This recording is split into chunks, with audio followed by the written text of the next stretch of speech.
So today I'm going to be doing Rustlings. Is a sequence of exercises to learn Rust. I'm gonna be testing, not sure if I'm gonna do everything. Depends on how good I think it is. I'm thinking it's probably pretty good.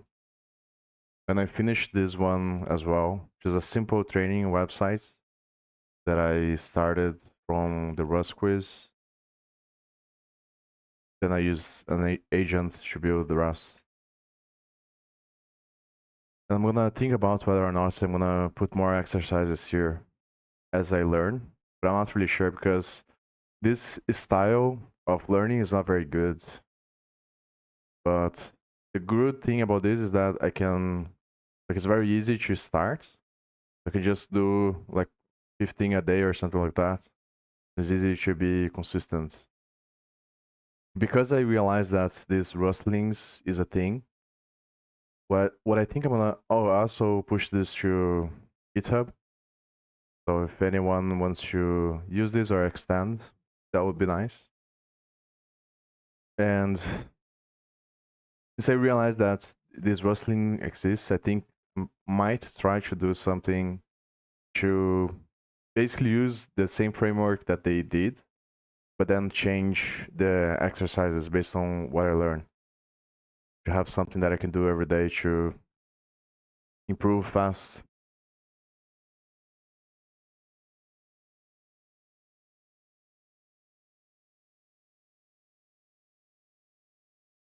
And I already did one exercise of the rustlings. It's just the first one, and this is the second one. So as far as I understand, the setup is very easy. Just follow the documentation there. But as far as I understand, you have to fix the problems. Not really sure. I think when when you control save the file, it automatically recompiles. And so it looks like it is correct. Then you just follow the commands here to go to the next one.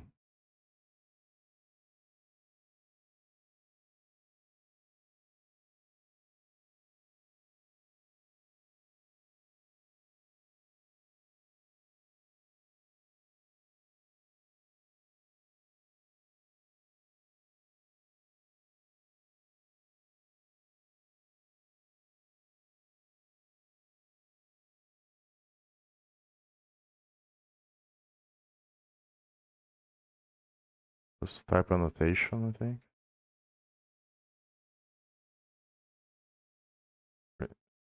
Eight probably.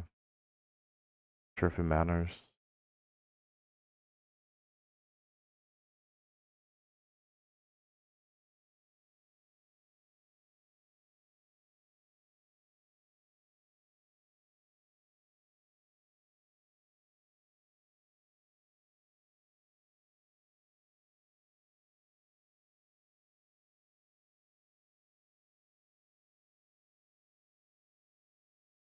It's saying that I have to initialize, I think.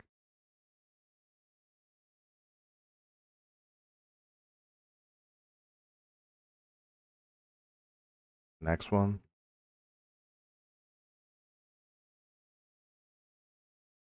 Sure why I have to click next.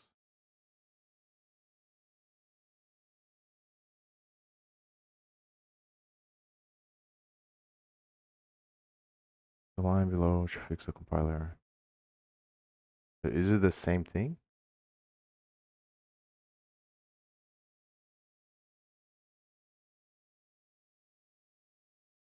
Okay, next one.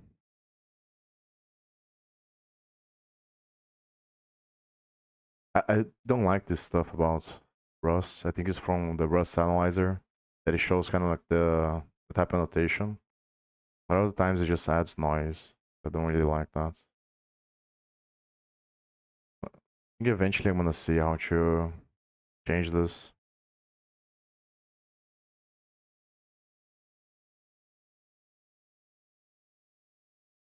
But I think it's probably gonna be a better idea to just change the rustlings because What you actually need for to learn fast is to force yourself to build the patterns.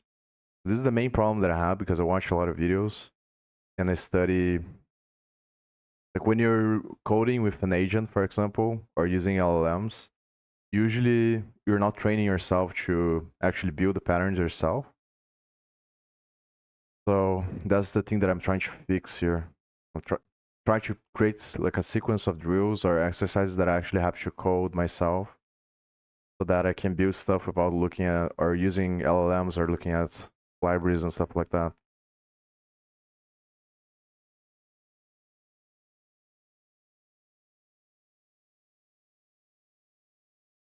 Are these all just to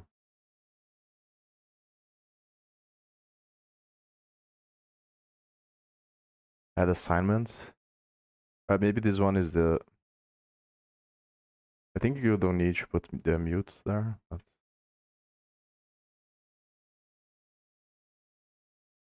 const.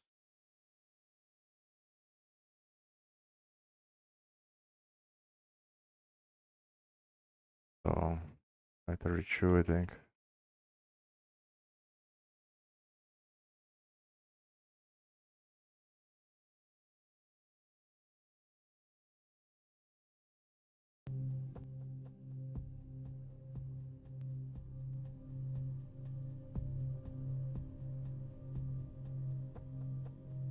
Next.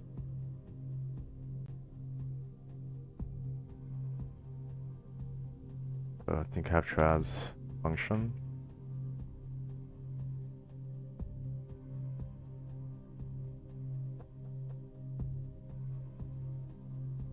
It's probably gonna get harder later, I think.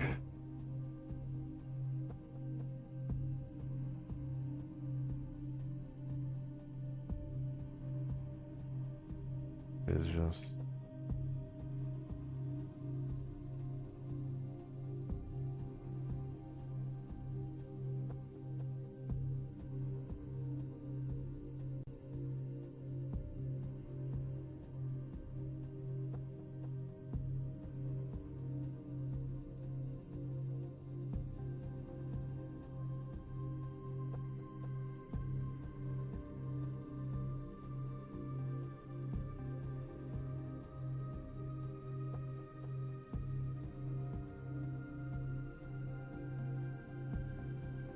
So here I have to put the type, I think.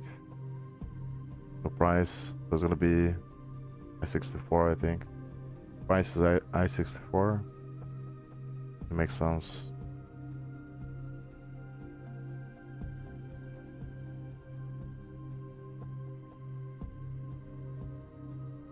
Maybe I64 as well.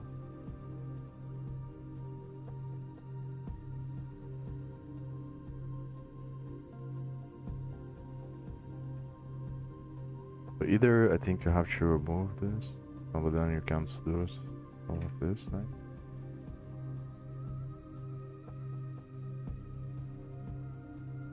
It's still 932.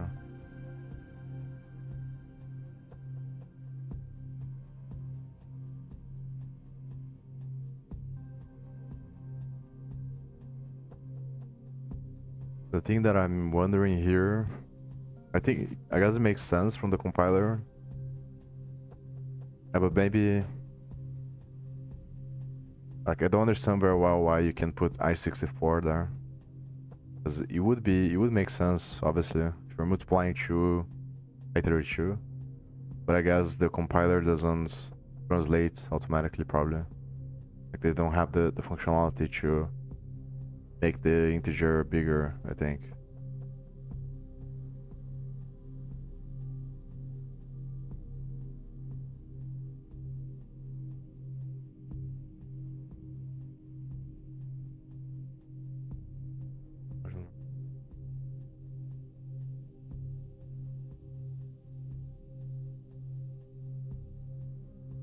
So complete this function to return a bigger number.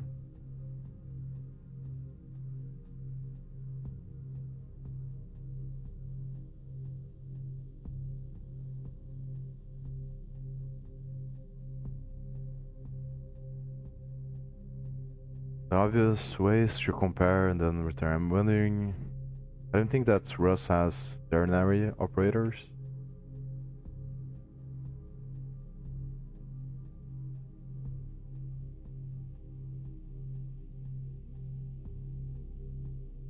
Yeah.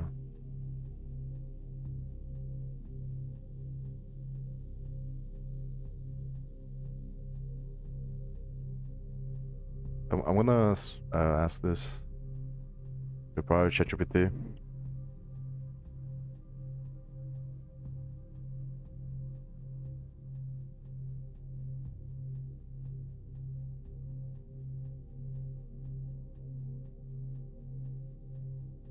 I can also use a match, I think.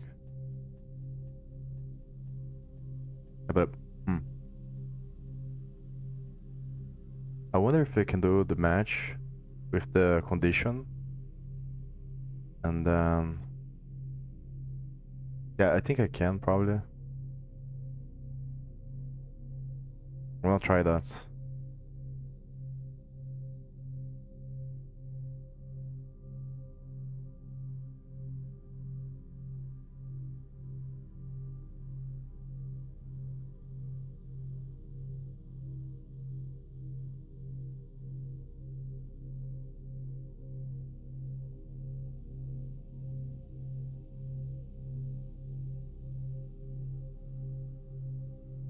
I'm thinking this is possible. But then I'm not really sure how do you how you can't do that.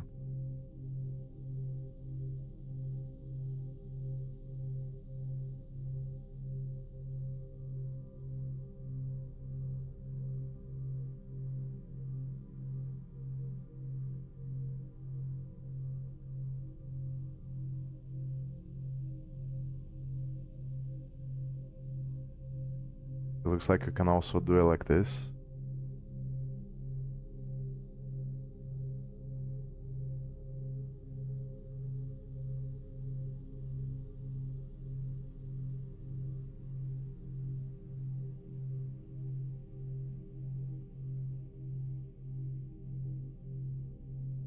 Rust doesn't have a traditional ternary operator like condition. A, B from languages such as C or JavaScript. The reason is simple. Rust if is already an expression, not just a statement, so it can return a value directly. That makes a separate ternary operator unnecessary. Most concise Rust equivalent you just write. That's the idiomatic and concise way. Example important detail. Both branches must return the same type, or the compiler will complain. Why Rust does this in languages like C++. The ternary operator is needed because it isn't an expression. Rust avoids that split entirely, so one construct does both jobs cleanly. If you're aiming for even more compact patterns, like chaining conditions or pattern matching, Rust often prefers match instead. Happy to show those if you want.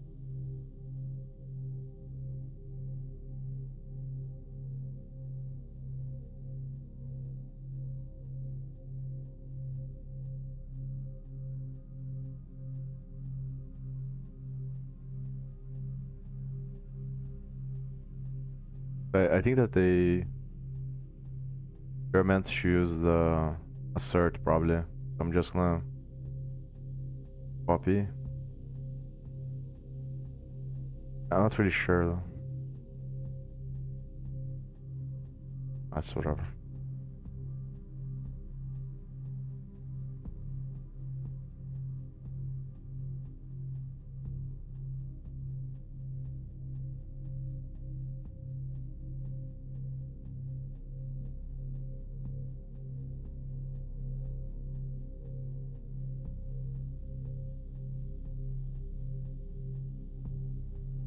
If you just push the this.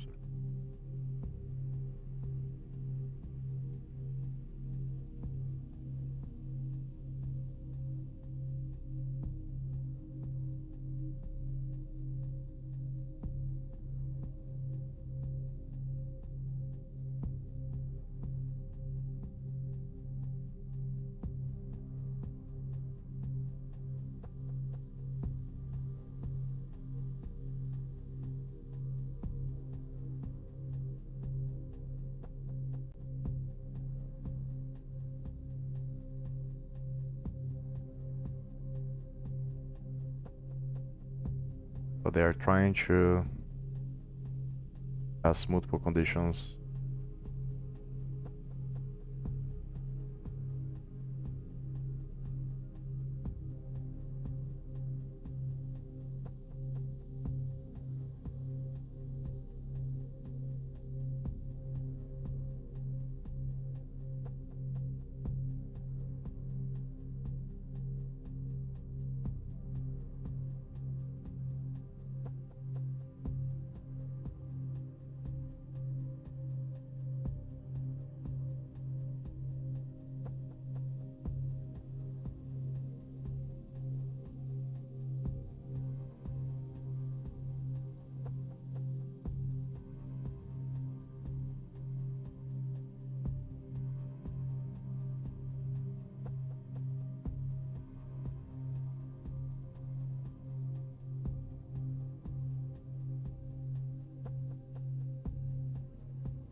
Like, not sure if I like this because it's basically the same.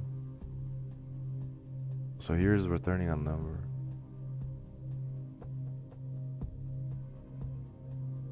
Like it's kind of the same variation. Or maybe if I just do this or something.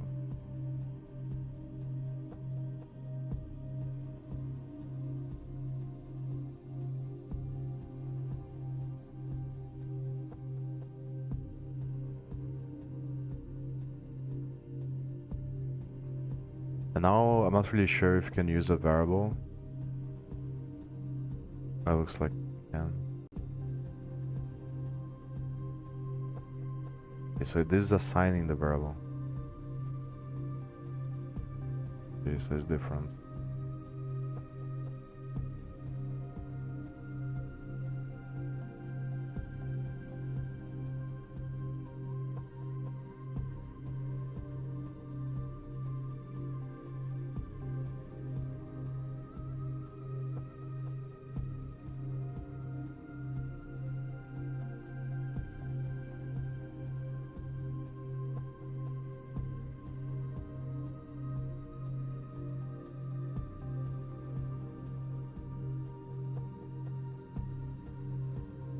Nice. Wonder if I can jump to another one.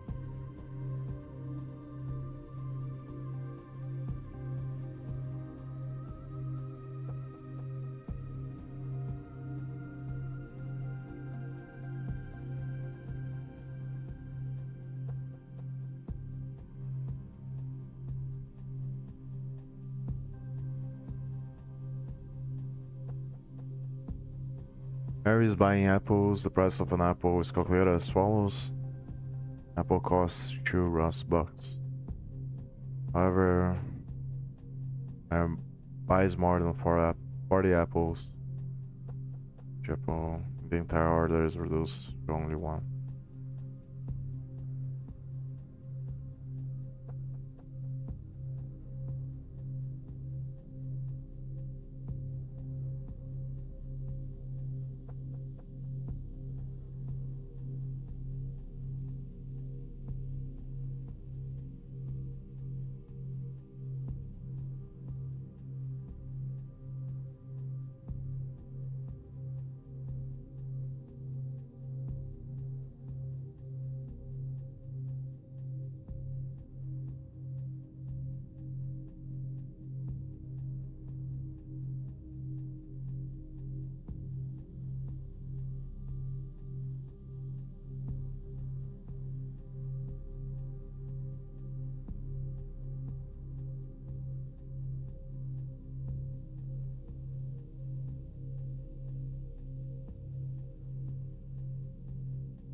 Entire order.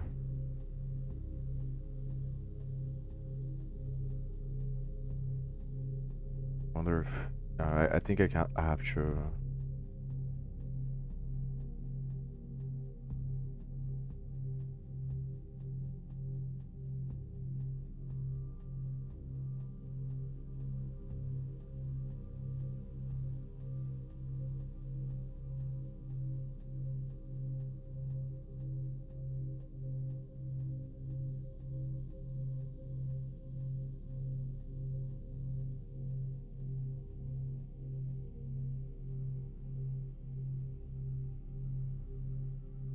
If condition.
Maybe.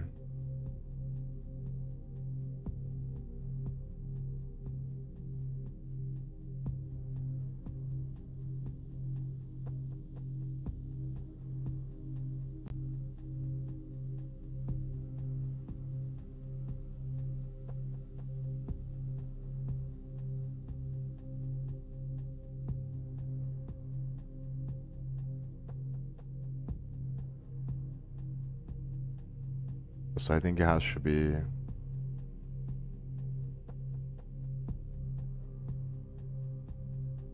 They do it like this here. So these methods are probably from the chart type here. But I can't. I have to put.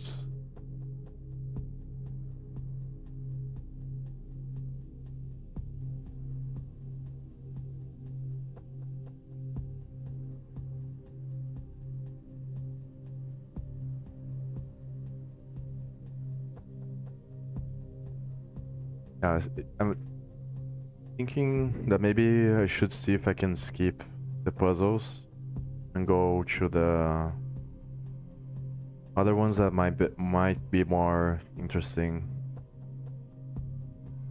But I guess it's probably something to do with the nature of puzzles, that is, or quizzes. It's very hard to make it good, so that's the problem here. Because I don't like these types of quizzes that they just ask you to do some random thing, or like these ones so far, they are very easy as well and redundant. I don't like them very much. But I think like the other ones, I'm concerned that they might be like these kinds of problems that like lit code kind of problems that are not very good as well to train.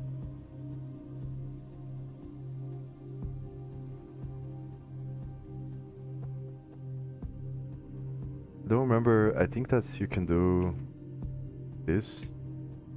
So whatever you put to the right of this semicolon is gonna be the amount.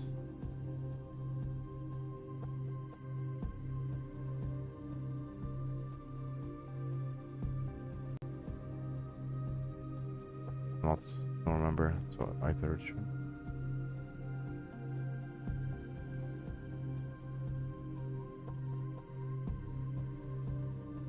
So the first one is the value, so this is going to be an array of 10 ones. The other one is the amount of values you want, I think. Also, so that should be more than 100, or...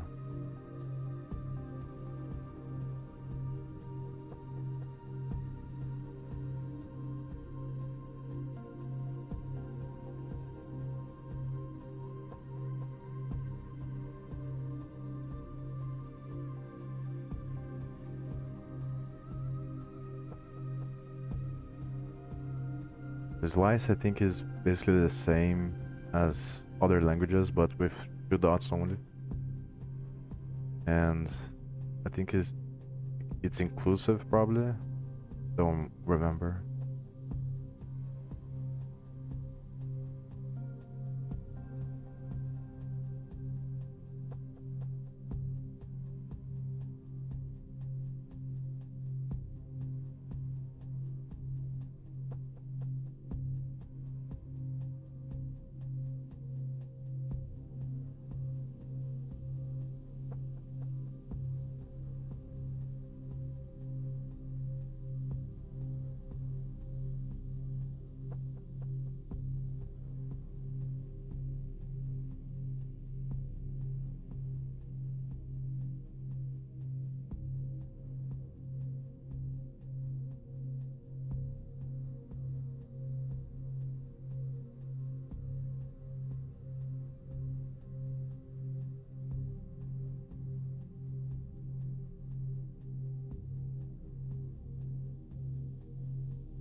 So how should this struct?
I think one way is to do this.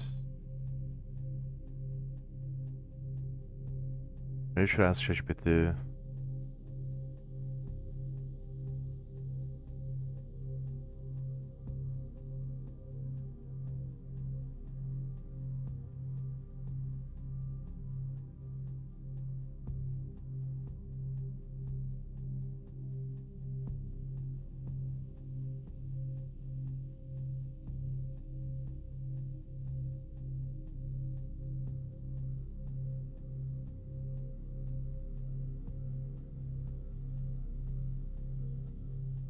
Wonder if I do this.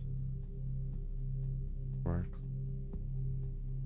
Then it's gonna point to the same thing, not sure.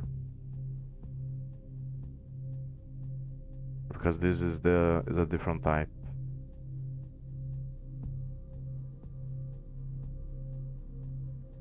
Yeah, so this is one of the things that I should probably write down here, which is pointer casting, I think.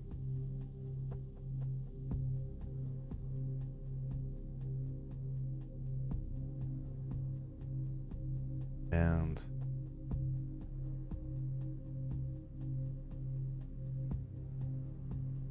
I'm pretty sure that in Rust it's not possible to downcast, from what I vaguely remember from studying other stuff.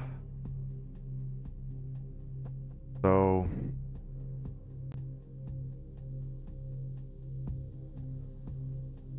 maybe like, I'm gonna ask either ChatGPT or one of the other LLMs how type conversion, because this is something that I remember from C++ that happens all the time. That you create a class and then you wanna call a function, but that function is also gonna be called by other classes, and they both inherit from the same class. So that you put the type of the base class as the parameter of the function, and then you pass by pointer. And in C++ you can do that, but I'm pretty sure that in Rust you can't do that. So probably this is one of the patterns that I'm gonna have to train or to understand the most enough. How does that work in Rust when you want to convert between one type to another?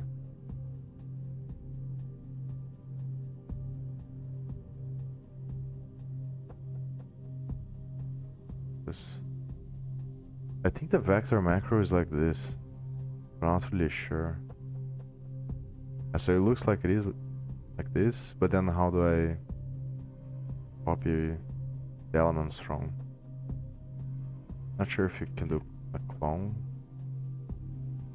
I don't think it's gonna work. Uh, How do I copy? If I do, yeah. Just putting A doesn't make sense because not a vector on a vector. Or why this doesn't work. On range. Maybe I have to do a dot length here.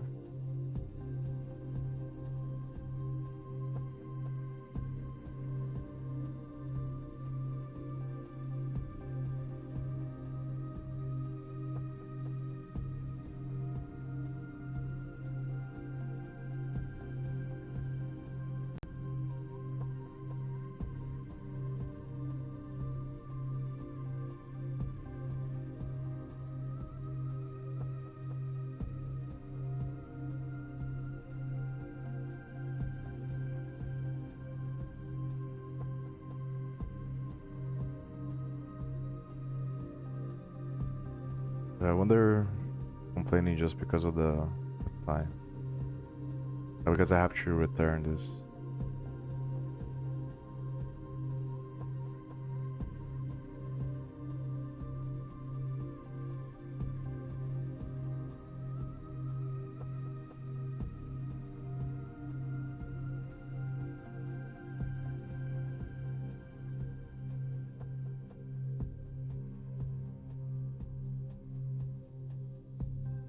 Maybe if I just do the A here, this,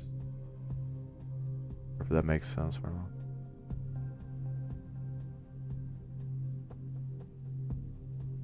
That expects a vertebrae or a square bracket.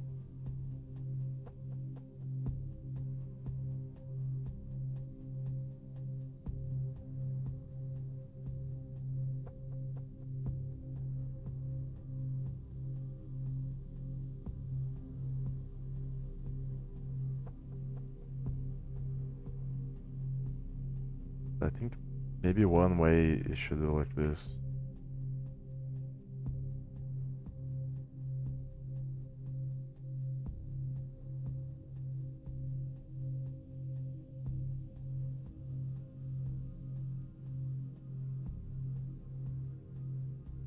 Doesn't accept arguments.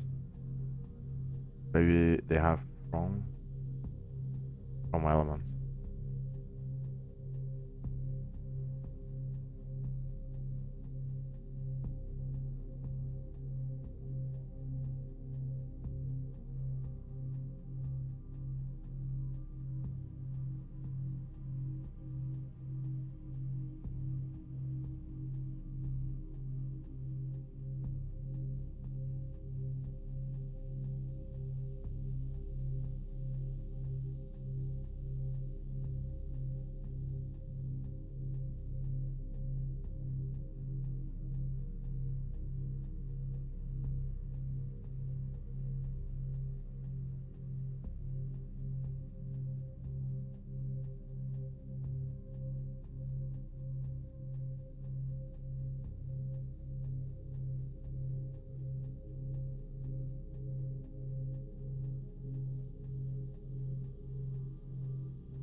this is not.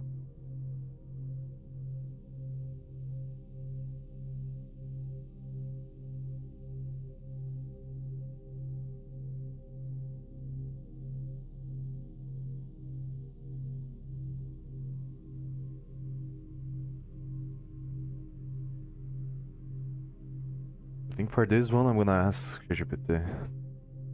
I'm not sure if I'm supposed to use this vac macro or trying to create with the I think this is a struct, yeah. Like using something from this back here. But I'm curious about the macro there, on how you initialize with the macro if it's possible. Or how do you hit the third branch that they have there?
I'm pretty sure that it has to be this one.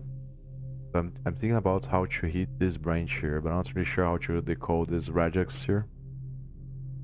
I think when they do this is an expression. I think when you use the square brackets, it's considered as an expression. Then it falls into this pattern here. Or maybe this is inside of the square brackets. This is like when what you want the expression to be. Maybe if I do like an upper sense here, maybe not length. That doesn't work. I wonder. I don't think it's because of the time. Yeah, but I can see here that it's hitting this branch here, I think.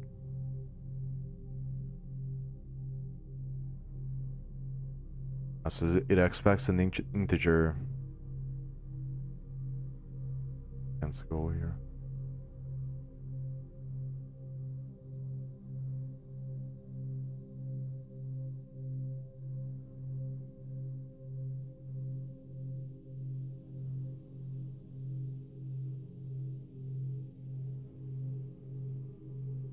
Maybe clone. If that makes sense either.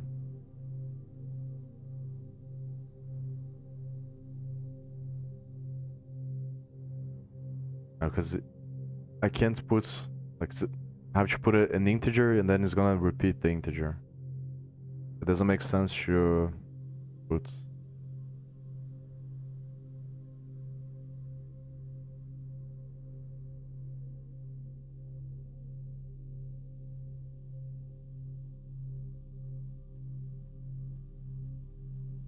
I'm just gonna ask ChatGPT.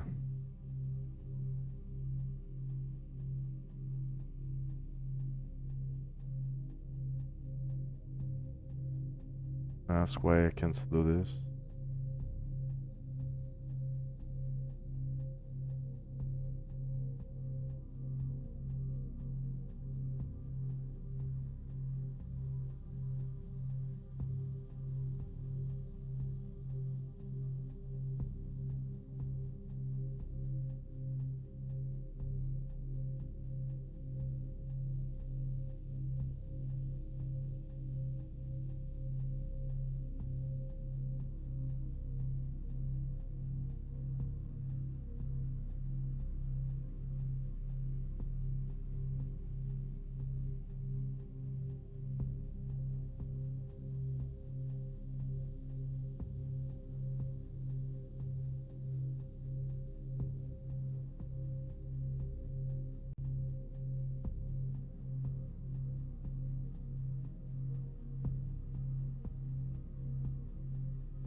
Thank you, man. I don't talk about personal stuff on stream.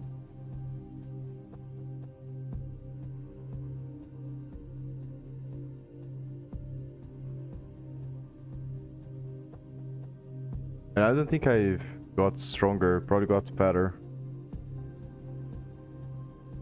Because not caring about health that much currently. Just focus on improving on engineering. You're running into a few different Rust concepts at once here. Macros, patterns, and how Vec is designed, so let's untangle them cleanly. One, fixing the Rustlings exercise. Your current line doesn't work because Vec doesn't support spreading an array like that. Correct solution: what the exercise expects. That uses the list form of the macro. More idiomatic, real-world Rust. If you already have the array, or both, convert the array into a vector directly. 2. How to hit each Vec.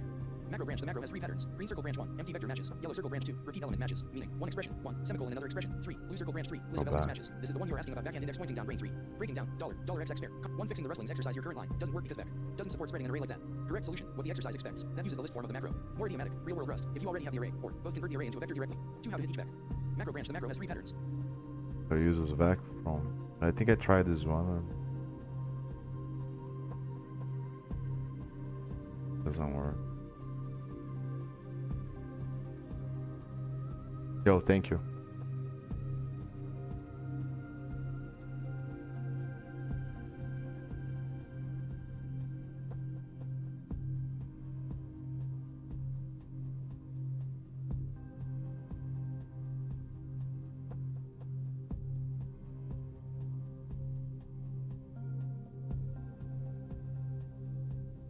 Patterns. Green circle branch 1, empty vector matches. Yellow circle branch 2, repeat element matches. Meaning, 1 expression, 1, semicolon, another expression, 3. Blue circle branch 3, list of elements matches. This is the one you're asking about. Backhand index pointing down, brain 3. Breaking down, $x spare, comma plus $, comma. This looks wild at first, but it's very systematic. Step by step, small blue diamond $x spare $x equals a variable name x spare equals any Rust expression. So this matches things like small blue diamond $x spare, comma plus this is a repetition pattern, rightward arrow group, rightward arrow separator plus rightward arrow 1 or more times. So this means backhand index pointing right, 1 or more expressions separated by commas. Examples: it matches small blue diamond comma this part optional rightward arrow a trailing comma, so it allows heavy check mark. So the full pattern means backhand index pointing right, 1 or more expressions separated by commas with an optional So the trailing last one is to create short answer: no, you don't match the brackets yourself. the numbers Why? explicitly. This is parsed by Rust is vec. Macro name rightward arrow macro delimiter Rust automatically passes only the inside to the macro. So the macro sees not important detail. Macros can use different delimiters, all valid, just different styles. 5. Why your attempt failed. You tried, but is not a valid expression in this context. Rust doesn't support array spreading like JavaScript. If you want to copy from an array, use. For our macros matching the brackets. Short answer: no, you don't match the brackets yourself. Why? Because this is parsed by Rust is vec. Macro name rightward arrow macro delimiter Rust automatically passes only the inside to the macro. So the macro sees not important detail. Macros can use different delimiters, all valid, just different styles. 5. Why your attempt failed. You tried, but is not a valid expression in this context. Rust doesn't support array spreading like JavaScript. If you want to copy from an array, use. Brain mental model to keep vec. Is just pattern matching on tokens. It has 3 shapes: x and x, y. See the scary syntax: $x spare, comma plus just means backhand index pointing right, comma separated list of expressions. If you want, I can show how to write your own mini vec. Macro that usually makes this click instantly. Then I'm wondering why this doesn't work. When I ask that to GPT as well.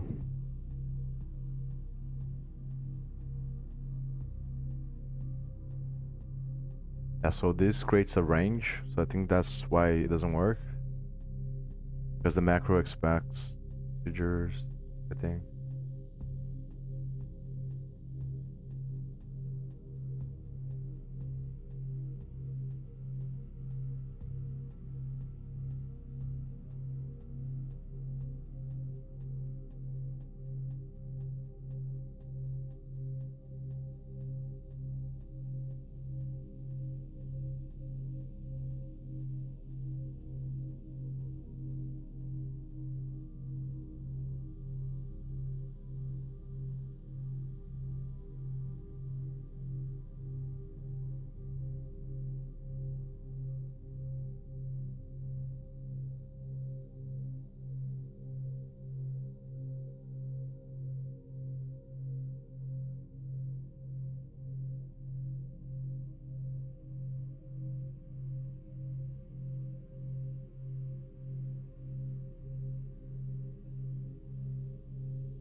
I'll be right back.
Your instinct, coming from JS/TS, makes sense, but Rust is playing a very different game here. Why back? Doesn't work. This isn't about the macro pattern not matching. It actually does match the third branch, because A is a valid Rust expression. The real problem is, backhand index pointing right is a range expression, specifically a range to, not spread syntax.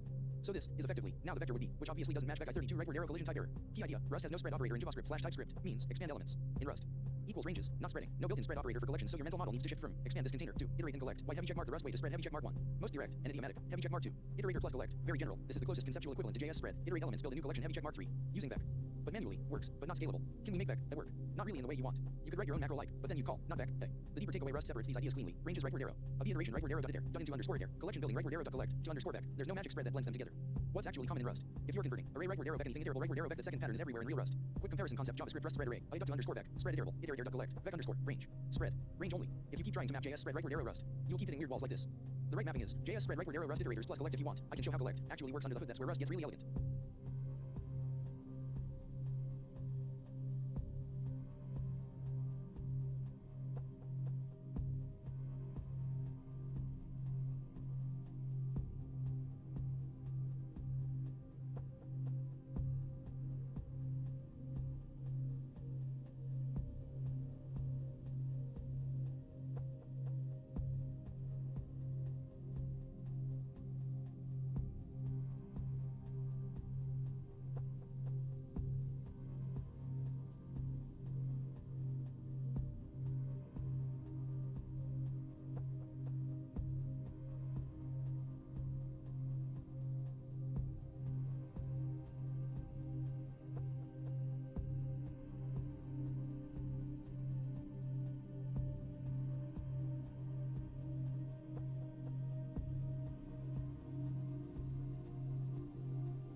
Sure if I should do it like this or not.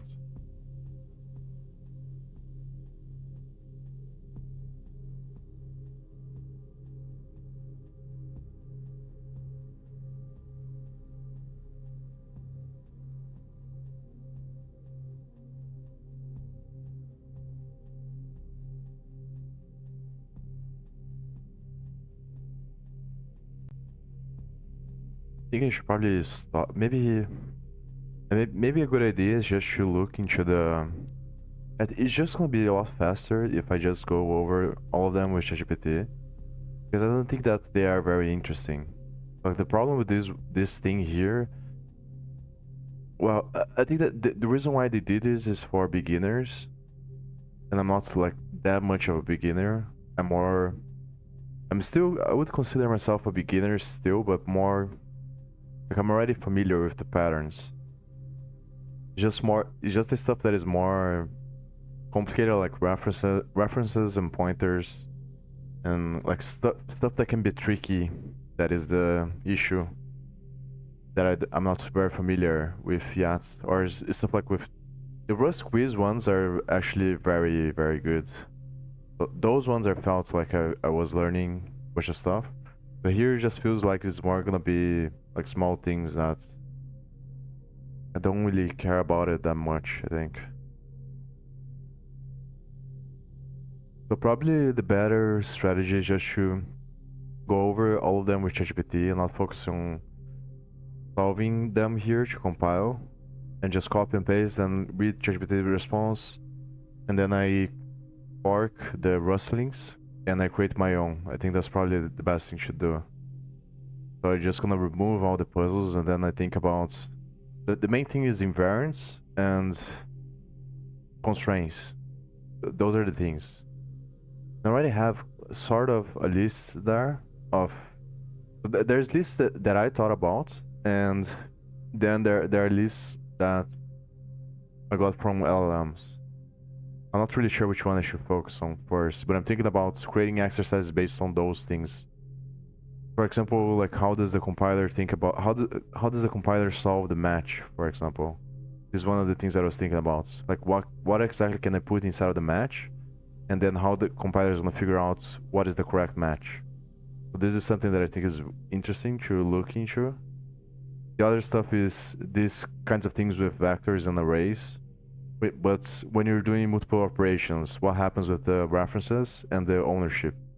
Those things are very confusing as well. But I think like this, based on what I'm seeing here, I think these styles of quizzes is probably not gonna be very good to actually train. Because I also have to do something that is based on what I find it hard to think about. I think that's probably the highest leverage thing to do right now. I think I should speedrun, like I said. Speedrun the answers and then focus on creating my own thing. This one I got from an LLM. Then I used the agent to build some of this, which like I had more stuff here in the beginning of the thing. And I used the agent to build some quizzes based on that. Maybe I should do a couple of them on a couple of the Rust quiz ones on stream because they're very good.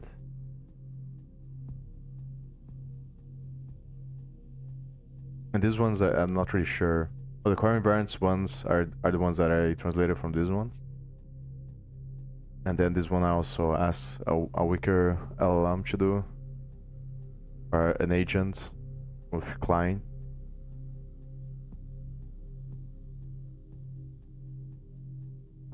And I think, yeah, so this is the thing that I was thinking about. This black to glass here, that's where I was thinking about building the Rustlings fork.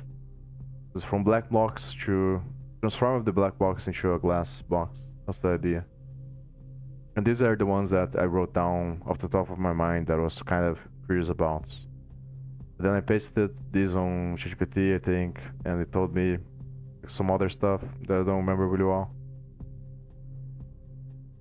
Yeah, so I was thinking about common patterns that I would probably want to do right away, and then train these common patterns instead of training the whatever they are putting there, and the nuances as well. So the basic algorithms to manipulate vectors and strings, how to loop the ownership stuff, a typecasting, pointer casting as well,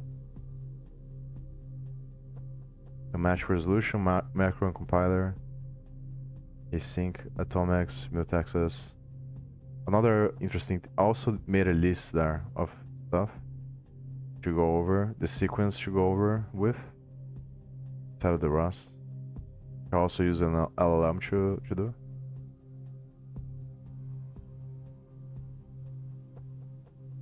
Yeah, so this is the order here of the importance.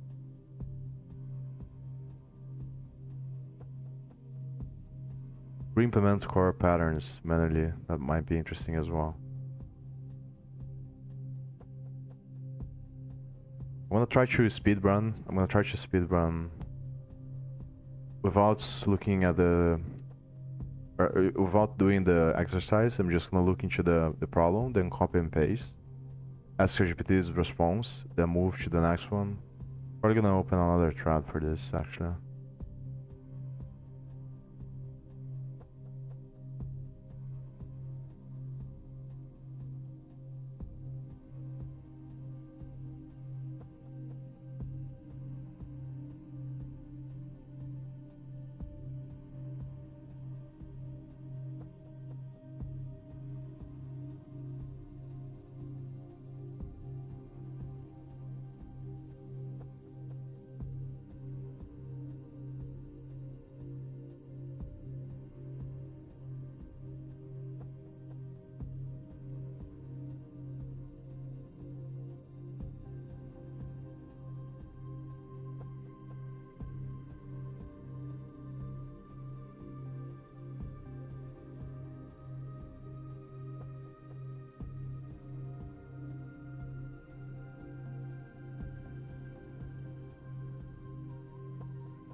Or actually, I could go over. I could ask an agent to solve everything.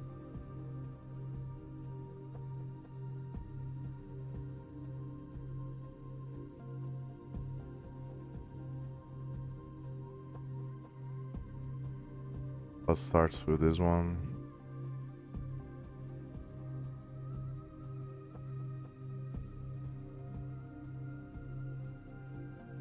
I'll do up to the 10.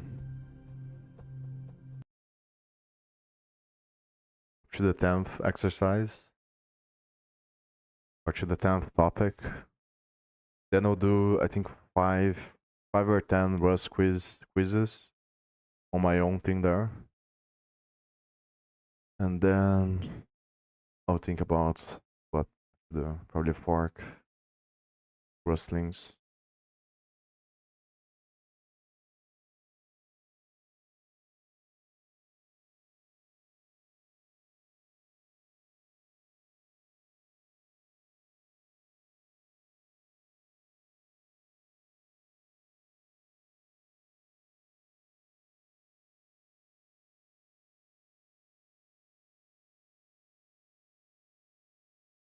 This is the problem, not sure. Maybe using Fixed code light bulb, what was an going wrong? agent. This line is the problem. Better. In Rust, passing vec0 into fill underscore vec moves ownership of the vector into the function. That means vec0 is no longer valid after the call. You cannot use vec0 again. Insert underscore eq. That's why the compiler complains. What this exercise is teaching this is about ownership vs borrowing. 1. Move semantics. What originally happens? Vec is moved into the function. The original variable vec0 becomes unusable. 2. Borrowing instead. The fix. You pass a mutable reference. The function can modify the vector ownership stays with the caller. Vec0 is still valid. Thinking face y clone. After borrowing, we no longer return a new vector. So this creates a deep copy. Now both vec0 and vec1 exist independently. Both contain 22, 44, 66, 88 high voltage key takeaway. Worth remembering. There are 3 common patterns in Rust. Pattern what happens vec t moves ownership and vec t read only borrow and mut vec t mutable borrow. Modify without moving. This exercise is basically asking, how do I modify something without losing ownership of it? Answer: use a mutable reference and mut. If you want to speedrun efficiently, this is one of the core ideas to actually internalize. Most Rust friction comes from this exact pattern. Send the next one.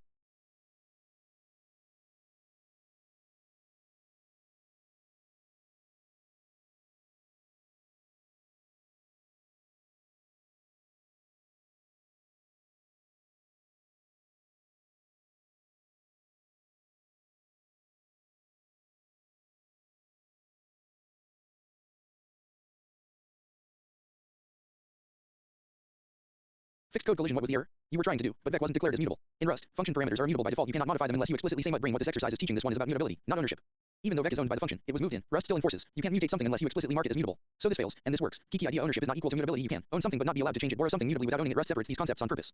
What the test is really checking is verifying that you understand. The vector is moved into the function, so no borrowing issues here. You must explicitly opt into mutation. Compass speedrun tip if you see duck push, duck insert, duck clear, etc. Your brain should immediately check, is this variable marked mut? That's one of the most common small errors in Rustlings. Send the next one thumbs up.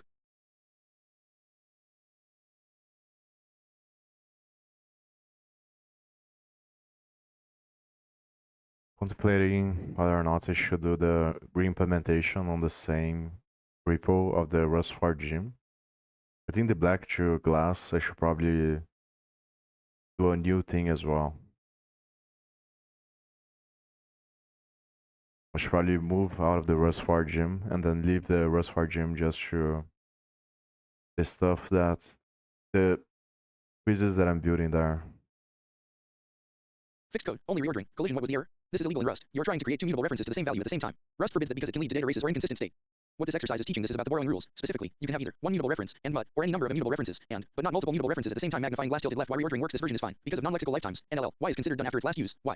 Push 42. So Rust allows a new mutable borrow. Z. Afterward geeky mental model. Think of end but like exclusive access. While Y exists and is being used rightward arrow, nobody else can touch X. Once Y is no longer used rightward arrow, the lock is released rightward arrow. Z can take over high voltage. What the test is really checking, it's making sure you understand. Mutable borrows must be non-overlapping in time. The compiler tracks usage, not just scope. Thanks to NLL. Compass speedrun tip. If you see, your instinct should be these borrows need to happen sequentially, not simultaneously. Usually solved by reordering, introducing a smaller scope. Not allowed here, but common in real code. This is a core Rust rule worth locking in. Send the next one.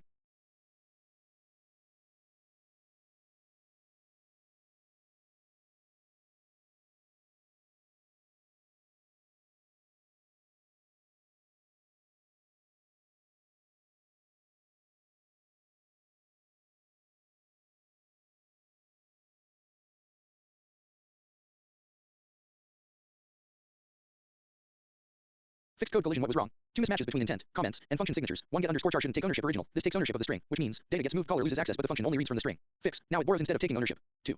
String underscore uppercase should take ownership original. Problems. It only has a reference, but to underscore uppercase returns a new string. You are trying to assign a string to a string rightward arrow type mismatch also. The comment says it should take ownership. Fix. Now it owns the string. It can replace it freely. Brain. What this exercise is teaching this is about choosing the right ownership pattern for a function. Small blue diamond read only rightward arrow borrow. Nt. Use this when you only need to inspect data. No mutation or ownership needed. Small blue diamond transform slash consume rightward arrow own. T. Use this when you want to modify, replace, or consume the value, especially when returning or reassigning. High voltage subtle insight. Important. This line does not mutate the original string. Instead, creates a new string, assigns it to data that only works cleanly if you own data. Speedrun heuristic when writing functions. Ask, what am I doing?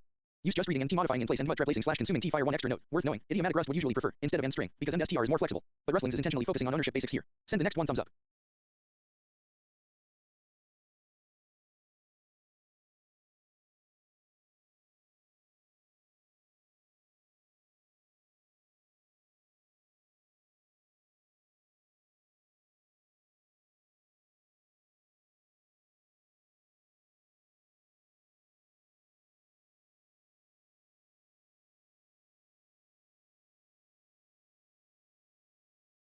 Fixed code lightbulb. What this exercise is teaching this is about the three kinds of structs in Rust. One regular struct, name fields. Fields have names accessed with green.red, green.green, etc. YU8. RGB values go from 0 to 255 U8 equals unsigned 8-bit integer rightward arrow exactly that range package 2. Tuple struct, unnamed fields. No field names accessed by position. Point 0, point 1, point 2 instantiation. White circle 3. Unit struct, no fields, no data at all, just a type instantiation. Used when you just need a type marker or something implementing traits. Like debug here. Brain. What the tests are checking, each test is verifying you understand. Test concept trigger underscore structs name fields plus struct literal syntax tuple underscore structs positional fields unit underscore struct 0 size types plus instantiation high voltage speedrun insight. You'll see this pattern a lot. Use regular structs for most real data. Use tuple structs when names don't add much or wrapping a type. Common in new type pattern. Use unit structs for markers trait implementation state machines. This one is mostly syntax plus mental model safe to move fast. Send the next one thumbs up.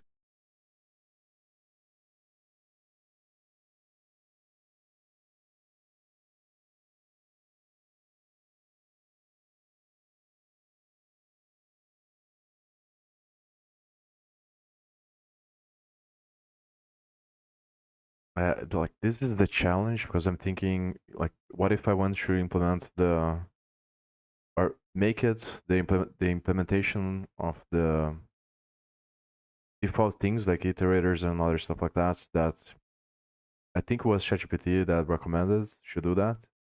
What if I want to put that as part of the rustling exercises? That's where the challenge is because it's not very simple. Like how would you test? I guess that's what I need to ask. I mean, maybe it could be. I have to see how does it reset the state.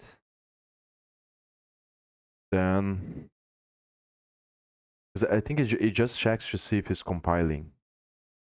But I need to just see the initial state. How is resets the state? Then I try to do it. I think I should try to do it from scratch first to see like what are the immediate things that I'm not sure of. I also don't understand very well like what does it mean by re-implementing.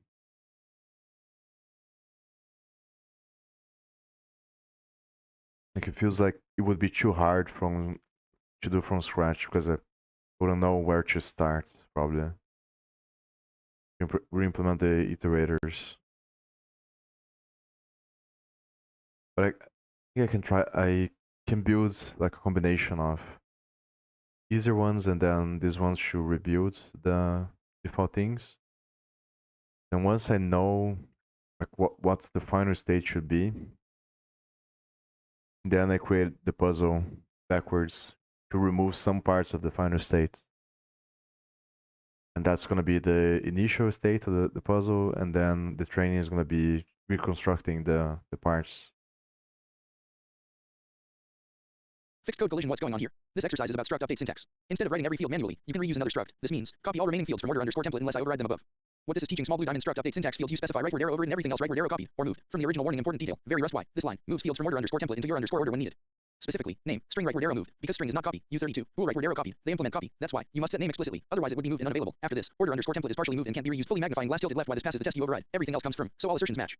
Speedrun takeaway: whenever you see, create something similar but with a few changes, your brain should go rightward arrow struct update syntax compass real world relevance. This pattern is used constantly in Rust. Config structs request slash response objects cloning with slight modifications. This is a high value pattern worth remembering, but easy to apply. Send the next one thumbs up. I think Rust does shallow copy. So that means if we have a nested thing, it doesn't copy. You have to be explicit, I think. So it only copies the first level of the object.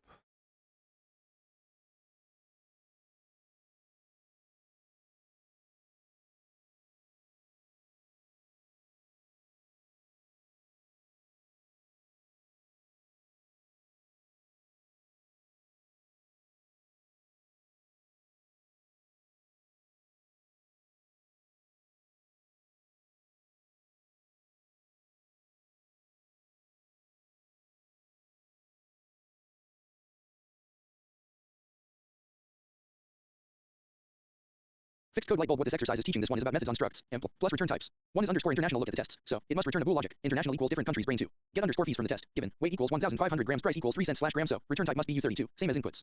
Key concept: small blue diamond methods within self. Or as the struct doesn't take ownership, doesn't mutate. This is the most common method pattern. Return types are explicit. Rust does not infer return types from usage. You must write small blue diamond expression return, no return keyword, last line without, equals return value adding, would break it, returns, high voltage. What the test is really checking: you can read behavior from tests. Very common in Rust. You understand, method receivers, and self, return types, simple logic implementation, compass speedrun insight when you see, assert, rightward arrow return assert underscore EQ. Rightward arrow return something comparable, match types, math and tests, rightward arrow mirror it directly. This is straightforward, but important methods plus return types show up everywhere. Send the next one thumbs up. I'll verify not this one.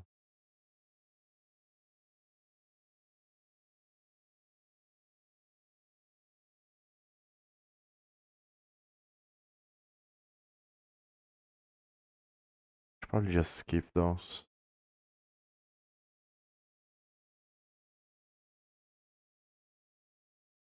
The other one.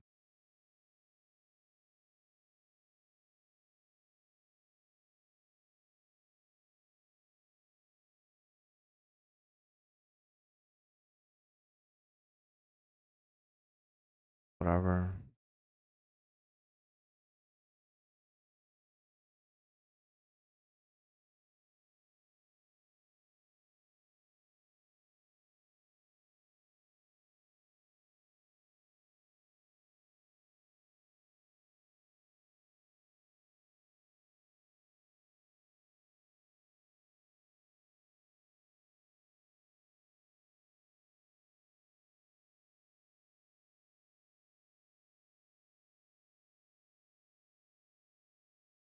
And,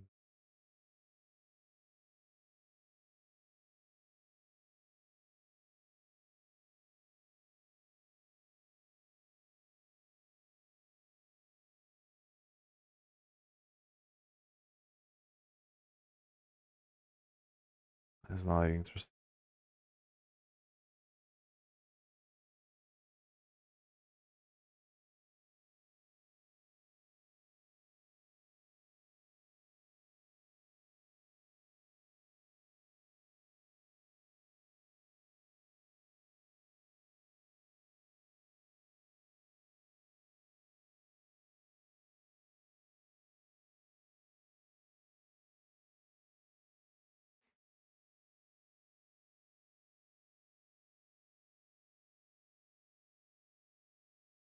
Yes, I think that the more interesting thing to do, I'm gonna stop. I'm gonna do 5 Rust 4 gym quizzes. I'm gonna stop converting these ones, and I'm gonna see if I can. I'm gonna clone, then change the name of the project, then delete most of the puzzles. I'm gonna see if I can or I'm gonna study how it works. How do they do this on the, or to be able to do the CLI commands and to allow creating the quizzes like this.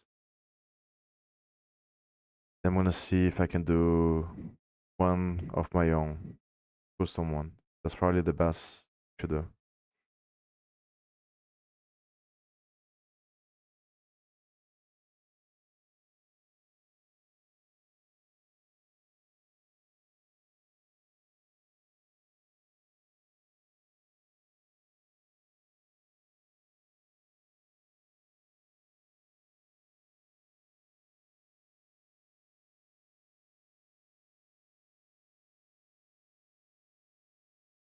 Fixed code collision. What was required? The main function is doing, so each of these must be valid enum variants. Resize move echo change color quit brain. What this exercise is teaching, this is the simplest form of enums in Rust, right word arrow just named variants. No data attached, small blue diamond basic enum pattern. Each variant is just a distinct value. Why hashtag derive, debug, matters colon. Uses the debug trait derive, debug, auto implements it without it, right word arrow compile error high voltage. What the test is really checking just that you understand how to define enum variants, how they're referenced. Message variant, compass speedrun inside enums get much more interesting later when they carry data, but this exercise is just the baseline syntax. Nothing tricky here, safe to move fast. Send the next one thumbs up.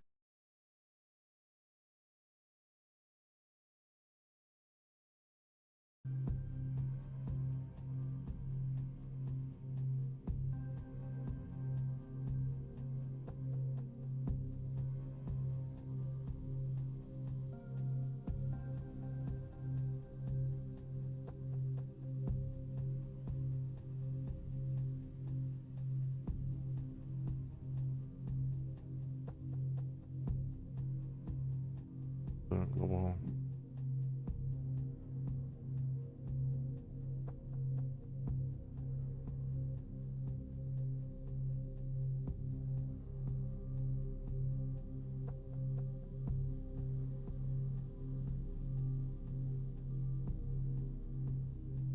I think here it drops immediately.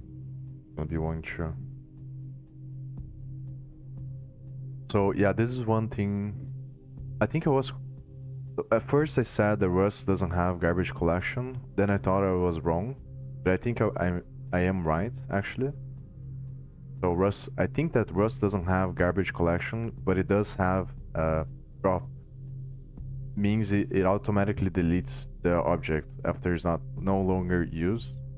So it's resource acquisition is initialization, the name of the pattern. RAII.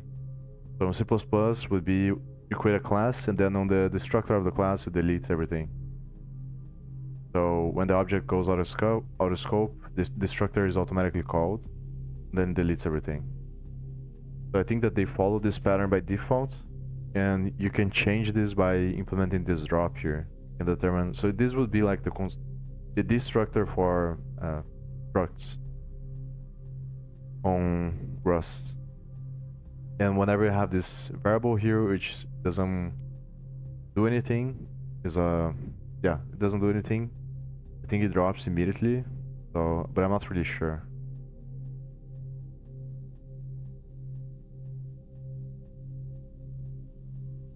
The relevant line is let underscore equals s. If this line does not move s, then s will continue to live until the close curly brace and the program would print 21. But if this line does move s, without binding it, then the move value of type s would be dropped immediately and the program would print 12. In fact, s does not get moved and the output is 21. Back.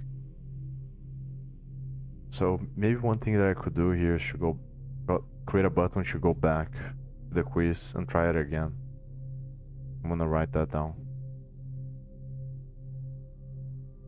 Because I wanna see the code again. I do remember that on one of the quizzes, I think it was Rust quiz, that maybe I remember either I'm conflating quizzes, but I think like since this variable here is not going to be used, I think it should drop right away. So I don't remember really well.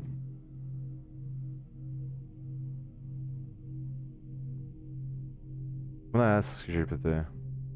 But the problem is I can't go back.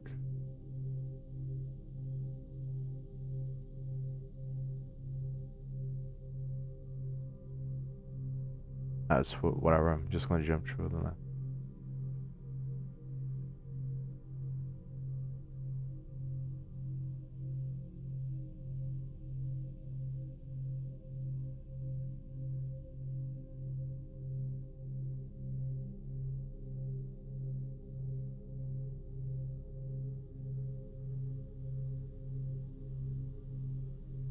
I'm pretty sure that this is gonna be an error, but not because I know why it's an error.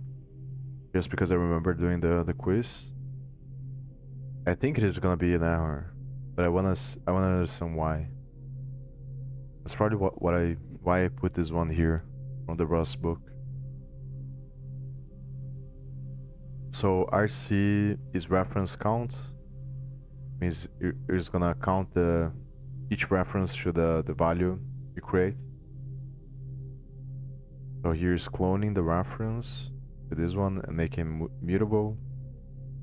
It's trying to change the original value. So this value is immutable, then it clones to this variable here, then it references to access the value, and then tries to change. So it's probably wrong because it's probably an error because you can't change immutable values when using reference counts. I would assume that's the answer. Get inside an RC cannot be muted without use. Yeah, this is the interior mutability pattern. Get inside RC cannot be mutated without the use of interior mutability. Forces this property by implementing the ref trait. Forces this property by implementing the ref trait, but not implementing the ref mute trait.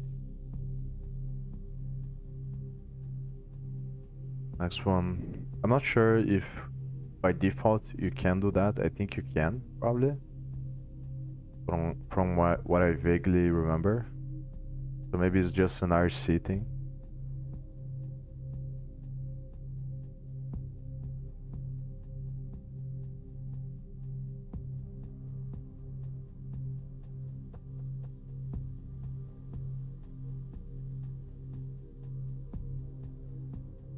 Yeah, so this one I remember as well.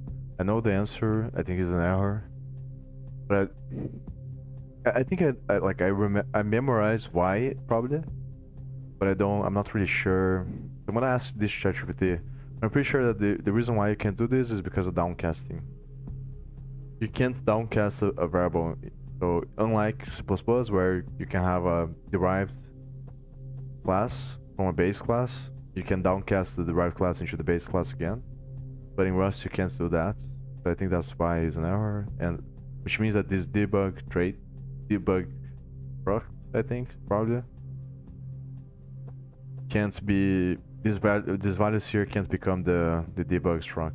And so I think probably what happens is that it's actually a macro. Not really sure. I'm pretty sure that other structs and traits use macros. I think it's structs use macros. So in order to allow a structure to be printable, you can derive from the debug macro, from what I remember. But I'm not really sure if here, in this context, this debug here is a struct or whatever. I'm gonna ask this to... The problem is that I have to, like, a lot of things to...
Just gonna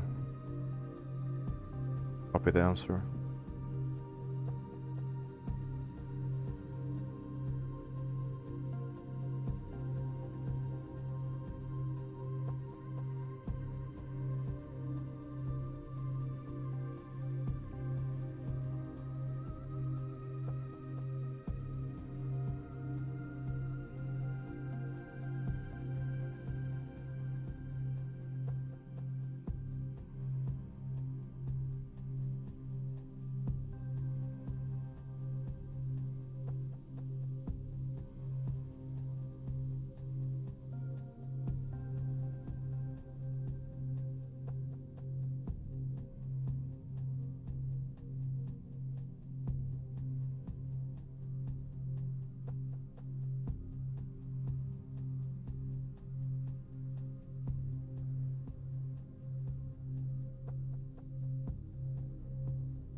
A while he responds, asks one.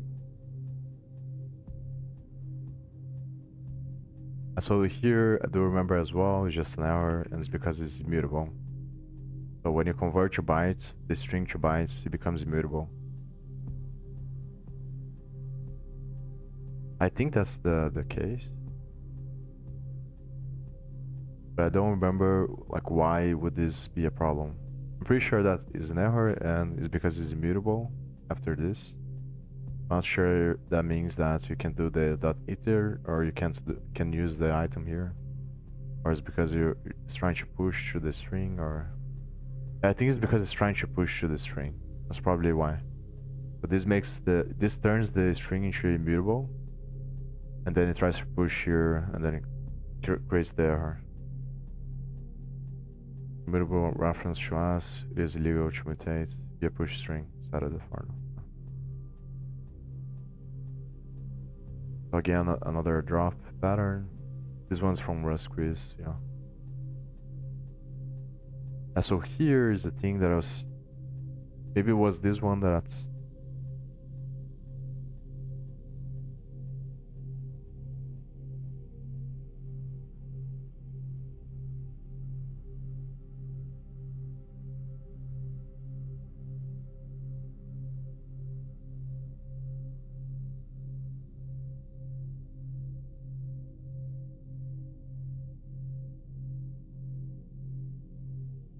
So it's kind of weird because I'm not sure.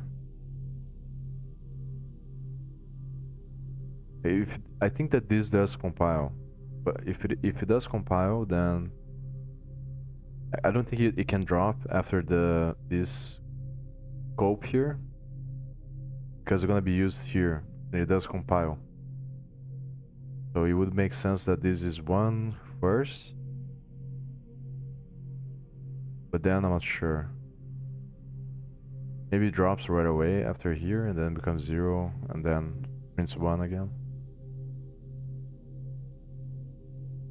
Also not sure if it's gonna be 0 and 0 or just 1 0. I think that on Rust it shadows. Whenever you have a variable that you assign to a value, if you reassign the variable later, it shadows the first value. It doesn't create another pointer or another reference. I think that's what happens here probably. Maybe 0 and 1. But I think it's probably wrong. I do remember that this was very confusing.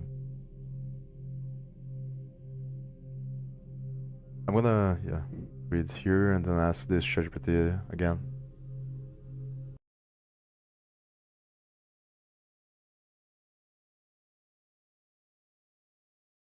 You've picked a great example because it hits several core Rust ideas at once and also shows where Rust intentionally refuses to behave like C++. What is debug here? Debug is a trait from the standard library, stdfmt debug. Think of a trait as a set of behaviors a type can implement.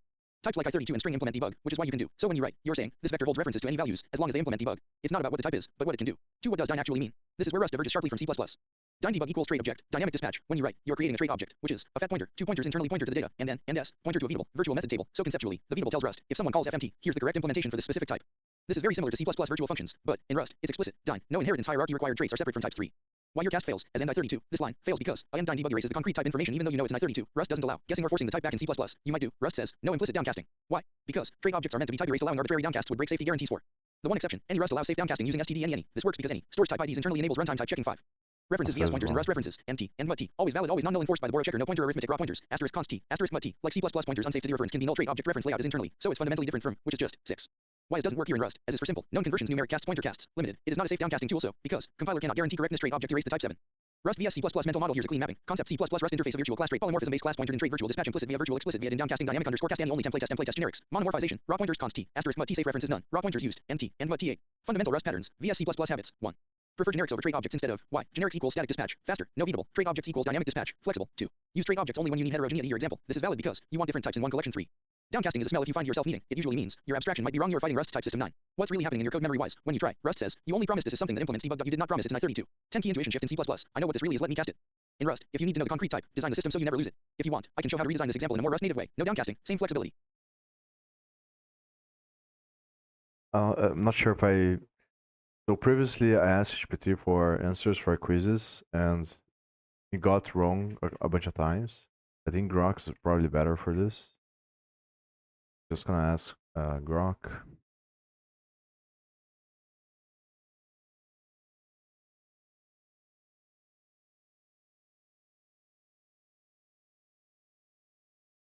Then I'm gonna ask this ChatGPT.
Debug in this context is just a trait from the standard library, stdfmt debug. A trait in Rust is like a pure interface, or a concept in C++20, but more powerful. It declares a contract. Rust any type that implements debug. Most built-ins do. I32, string, vec, structs you derive with hashtag derive, debug, etc. must provide that fmt method. The colon, format specifier in println. Calls it under the hood. In your quiz code, debug is used purely as a common capability so that end I32 and end string can be stored together in one vec. Both types implement debug, so the compiler can coerce them to the same type, and debug. Without a shared trait, you couldn't put heterogeneous concrete types into a homogeneous collection like a vec. The quiz is demonstrating dynamic dispatch plus type erasure. What dyne does? Compiler's point of view. Dyne trait is Rust's way of saying a trait object, a value whose concrete type is erased at compile time, but whose behavior is still accessible via the traits methods. Without dyne, nt where t, debug is a generic reference. The compiler monomorphizes, generates a separate version of the code for every concrete t. Static dispatch, 0 runtime cost, but you can't put different ts in the same vec. With dyne, and dyne debug is a fat pointer, 2 machine words on 64-bit data pointer thin pointer to the actual value, and n or and s. Veatable pointer to a static table the compiler generated for that specific concrete type's implementation of debug. The veatable is a struct, invisible to you, that looks roughly like this. Simplified Rust when the compiler sees vec, n, and s it does an unsized coercion, one of Rust's built-in coercions. See the reference on type coercions. For each element, it knows the concrete type, I32 or string. It looks up, or generates, the veatable for I32, debug/string, debug. It packs, data underscore ptr, veatable underscore ptr, into the fat pointer that goes into the vec in dyne debug. At runtime, when you call a method like debug underscore value.fmt, the call goes through the veatable rightward arrow indirect jump to the correct function. This is exactly like C++ virtual functions, except, in C++ a vptr, virtual pointer, is usually stored inside the object itself, thin pointer plus hidden vptr field. In Rust the veatable lives outside the object, in static memory, and the fat pointer carries both pieces. This is because Rust types have no idea they are being used as trait objects. Traits are purely an add-on. This is why dyne trait is called a fat pointer and why dyne trait itself is unsized. You can only have it behind a pointer /reference/box/ etc. References, raw pointers, and trait objects in Rust vs C++ concept Rust C++ analogy key Rust diffferent/end t reference, lifetime checked, mix of pointer plus reference, but safe, borrow checker enforces exclusivity/aliasing at compile time. Rebindable, but not like C++ t and *const t/mut draw pointer c pointer t, only usable and unsafe. No lifetime, no auto deref, no safety. And dyne trait fat pointer to trait object base asterisk to polymorphic object, virtual, veatable is separate, data pointer stays thin, no inheritance hierarchy trait object coercion nt rightward arrow and dyne trait, if t, trait, derived asterisk rightward arrow base asterisk, upcast, automatic unsized coercion, happens at many places, function args, vec, etc. Rust references are not the same as C++ references. C++ t and is an alias, non-rebindable, can't be null in well-formed code. Rust nt is a pointer-like value that can be rebound, copied, put in structs, etc. But the compiler tracks borrows so you can't create dangling or aliasing violations. Raw pointers are the closest to what you are used to in C++, but Rust forces you to write unsafe when you use them, which is deliberate. This is where the foot guns live. Marker. Type conversions /cast the big Rust vs C++ difference. Rust is extremely conservative about conversions compared to C++. No implicit conversions, except a handful of very safe coercions, nt rightward arrow and uft, unsize u, mt, and rightward arrow nt rightward arrow and dyne trait, function pointer adjustments, etc. The s keyword is only for a small set of primitive casts, integer casts, pointer casts and unsafe, etc. It does not do arbitrary downcasts. Your line v0 is end I32 is not valid Rust. The compiler rejects it because there is no cast from end dyne debug to end I32. The type information about this used to be in I32 was erased when it became a trait object. This is exactly what the quiz explanation means. Unlike some OOP languages, a trait object cannot be downcast to a more concrete type, except via the any trait. std_any is the only built-in trait that gives you runtime type information, a type ID. If the trait object were end dyne any, you could do Rust for a custom trait you can add an as underscore any, end self, end dyne any helper method, a common pattern. Fundamental patterns in Rust, vs C++, pattern Rust way C++ equivalent when Rust prefers a heterogeneous collection vec box dyne trait or vec in dyne trait std vector std unique underscore ptr base only when you need runtime polymorphism static, high performance generics, fn footy, trait, x, t, templates almost always, zero cost, downcasting any plus downcast underscore ref or manual helper dynamic underscore caster, prefer enums or. No types virtual functions trait methods, static or dynamic, virtual member function static by default type erasure in trait plus fat pointer type erasure with std any or crtp when you need it. Rust's philosophy is, prefer static dispatch and monomorphization unless you have a compelling reason for dynamic dispatch, e.g. plugin systems, heterogeneous collections that can't be known at compile time, FFI boundaries, etc. That's why you'll see infiltrate an argument position a lot more than dyne trait. The code in the quiz is deliberately showing you the limitation of trait objects so you understand the trade-off. Later when you start building custom exercises for your Rustlings fork, you'll probably want to teach exactly these patterns, when to reach for generics vs trait objects, how fat pointers work under the hood, and why Rust doesn't give you the C++/Java style, just dynamic underscore cast it, escape hatch. If you paste the exact compile error the quiz gives you, or want me to show a working version with any, or with an enum instead, which is often the more Rust idiomatic choice, just drop it and we'll go deeper. This is the foundation you'll need when you start forking Rustlings to add higher leverage custom exercises. That's probably what I should be doing. I think on the first pass, at the first times that I do this Rust for Gym quizzes, I'm gonna create a fake project, or yeah, fake project, fake Rust repo, and I'm just gonna copy the exercise to see the real compiler, what the real compiler says. Then maybe add the error on the explanation. That's probably a good idea. This one looks weird at first, but it's really exposing two Rust quirks at once, how underscore behaves and how temporaries are dropped. First block, what happens? Drop 0 is created as a temporary value, you take a reference to it, and drop 0 that reference is assigned to underscore important detail. Underscore is not a real binding, it means evaluate this, then immediately discard it. So the reference is discarded right away, the temporary drop 0 is dropped immediately after the statement, so execution order. Result so far. Puzzle piece second block, this looks like reassignment, but it's not. Key point, underscore equals x pair is not assignment. It's just evaluate x pair and ignore it. So this is effectively the same as there is no variable, no reuse, no lifetime carried across scopes. So again, white heavy checkmark final output light bulb why this compiles and doesn't crash. Your intuition is coming from C++. A variable underscore existed before. Now it's reused after scope. But in Rust, underscore is not a variable each time you write underscore. It means do not bind this value, do not store it anywhere, so there is no memory, no lifetime, no reuse, no scope interaction. Each block is completely independent. The subtle rule about temporaries, Rust drops temporaries at the end of the statement if not bound, at the end of scope if bound to a variable. Compare case A, your code, rightward arrow dropped immediately after the statement. Case B, rightward arrow drop 0 lives until end of scope. Fire if you change one thing. Now underscore is a real binding despite the name, so drop 0 lives until the end of the block. Output becomes instead of compass. Mental model underscore rightward arrow black hole value immediately dropped. Underscore x rightward arrow real variable. Normal lifetime rules apply. Underscore equals x pair rightward arrow just evaluate x pair. Then drop it if you want. I can show even stranger cases where underscore interacts with move semantics and borrowing those get really unintuitive but reveal how precise Rust is about lifetimes. Not sure if I trust this, but I'm just gonna copy the output. I'm gonna do the thing now.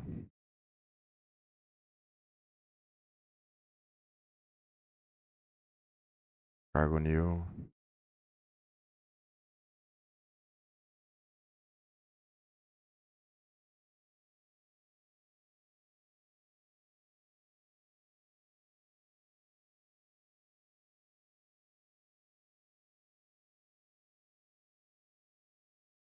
Because I don't think I trust GPT on this one.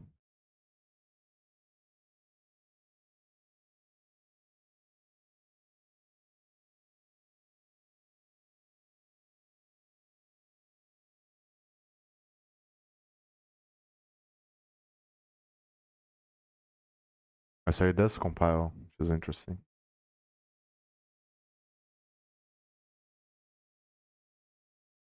So I guess this is the trick of the question. But this is not a variable, it just means to discard the value.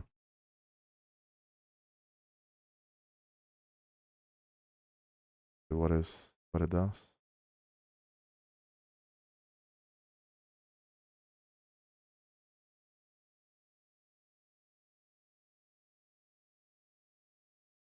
One zero zero one. So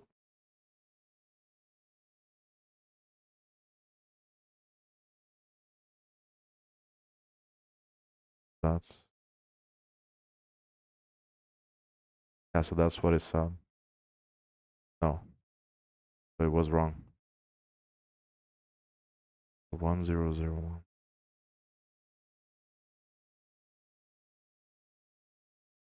It prints one here. So I think that's what it's trying to say is that when you use the let, it doesn't drop right away.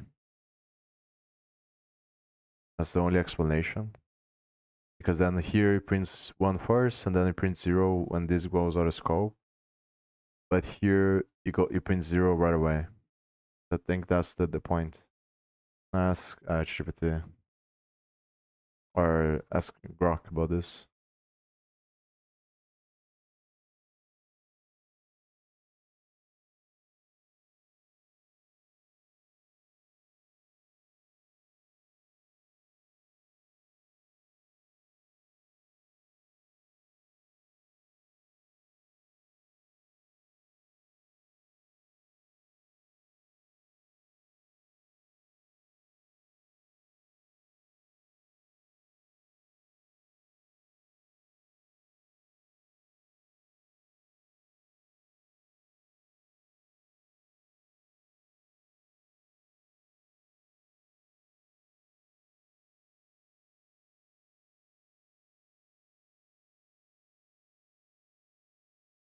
When drop 0 is created, in both cases, it's assigned to a temporary memory location. Temporary memory locations are normally scoped to the statement where they're created, so the value is dropped at the end of the statement unless it's moved to a new location.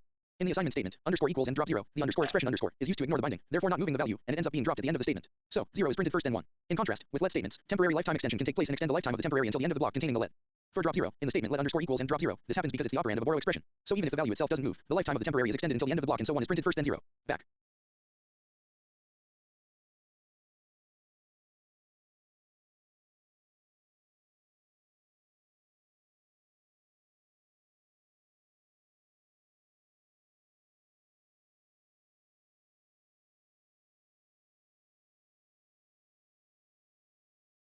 I think I'm gonna do 2 more of this, then I'll start cloning the or yeah, cloning the Rustlings and then studying and trying to change to create my own exercises.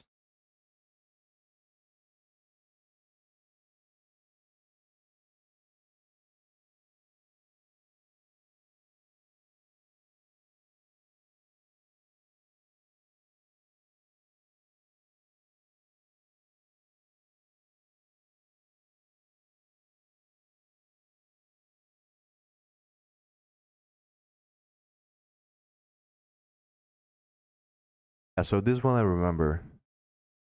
So it loses permission. It loses write permission when you call the function, and then it regain only regains write permission when the first variable goes out of scope. So it loses permission here and then regains here because the first goes out of scope. I think that's the answer.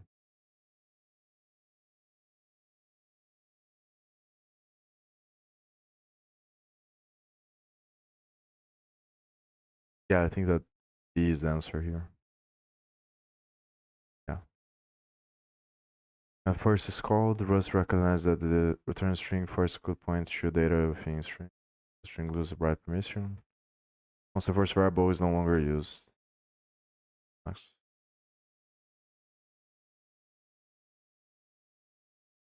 Program prints 1001, no spaces, no new lines. Here's exactly what happens, step by step, and why the code is legal, and why the two blocks behave differently. The setup Rust every time a drop zero value goes out of scope, or is dropped, it prints zero. The two blocks the only thing that matters. Rust both lines create a temporary value of type drop zero, the thing that we'll eventually call drop, a reference to that temporary, and drop zero. The reference itself is what gets bound or assigned. The drop zero temporary's lifetime is not the lifetime of the reference, it is controlled by Rust's temporary lifetime rules. Rust's temporary lifetime rules, the core of the quiz. Rust has very precise rules about how long a temporary lives. See the Rust reference right word arrow, temporary lifetimes. Key points relevant here. When you write let pat equals xpair, if xpair contains a temporary that is borrowed, like ntemp, Rust extends the temporary's lifetime to the end of the scope of the let binding. This is called temporary lifetime extension. It exists so that code like let r equals and some underscore temporary doesn't immediately create a dangling reference. The wildcard underscore in a let still counts as a binding for this purpose. So let underscore equals and drop zero does trigger the extension. When you write underscore equals xpair, no let, this is a wildcard assignment, a special syntax Rust allows. It does not create a binding that triggers lifetime extension. The temporary is dropped at the end of the statement. So, first block Rust rightward arrow output from this block, 10. The let underscore extended the temporary's life all the way to the end of the block. Second block Rust rightward arrow output from this block, 0, 1. The temporary was dropped immediately after the underscore equals statement, before print, 1. Whole program rightward arrow 10 plus 0 1 equals 1001. Why does underscore equals and drop 0 even compile? You might think underscore is not a variable. I need let to introduce a binding. That's the common intuition from other languages. Rust deliberately allows the syntax underscore equals xpair as a statement. It means evaluate this expression and immediately discard the result. Do not bind it to any named variable. It is not an assignment to a variable called underscore. Underscore is a pattern, and this is a special case, wildcard assignment, that the parser accepts. Its purpose is exactly to let you control temporary lifetimes without naming anything, and without getting the lifetime extension that let would give you. Let underscore equals xpair and underscore equals xpair are not always the same. Let underscore equals rightward arrow can trigger temporary lifetime extension when the expression contains borrows of temporaries. Underscore equals rightward arrow never triggers it. Temporaries drop at the end of the statement. This is a deliberate design decision so you can choose the drop timing when you need it. Analogy to C++. Since you asked about that earlier, in C++ this would be roughly like, C++ Rust is more explicit about the rules, and the underscore equals syntax gives you the destroy at end of full expression behavior without having to name a variable. This quiz is teaching you one of the finer points of Rust's ownership model. Temporaries are not always dropped at the obvious place. The exact syntax you use, let underscore equals vs underscore equals, can change when drop runs. It's the kind of detail that bites you in real code when you are trying to control RAI guards, scope guards, or just debugging drop order. When you start forking Rustlings later, this is exactly the kind of higher leverage exercise you could add a tiny program that looks trivial but forces the learner to understand temporary lifetimes, which is a surprisingly deep and important part of Rust. Great quiz. Let me know if you want the next one or want to go deeper on how the compiler actually implements the lifetime extension. Yeah, so I got it. So basically, I think that the reason why they did this is to allow you to control when you don't want a structure to be valid. It's basically allowing you to call the destructor. That's probably the point.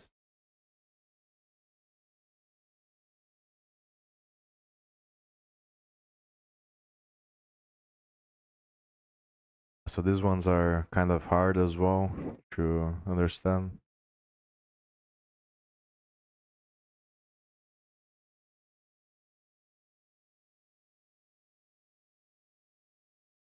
It's basically testing whether or not this is gonna be automatically with a lifetime here or this thing here.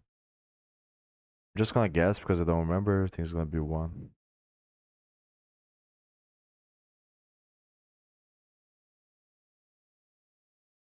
And there's also the fact that this is an integer and this is an unsigned integer.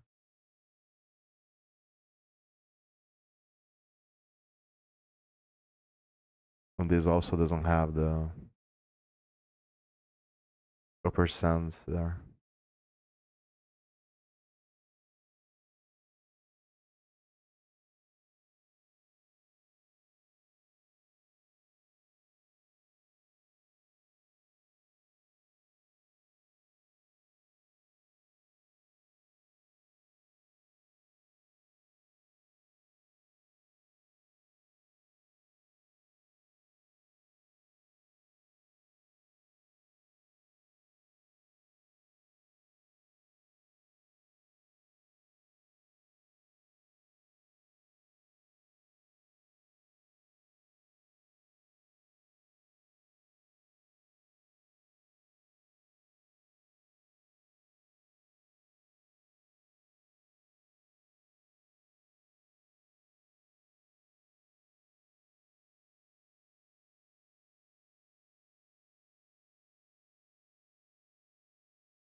We're just gonna guess this one.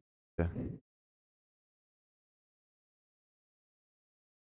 During type inference, the variable x is type and integer, a reference to some as yet undetermined integer type. If we want to resolve the trait method called trait f, x, we find that its argument x must be of type n self for some type self that implements trait. We find that inferring 0, u32 satisfies both the constraint that u32 is an integer as well as u32 implements trait, so the method call ends up calling u32 as trait f, x, and prints 1. Trait method resolution is covered in more detail in this Stack Overflow answer. Back. So I'm just gonna stop the if the server is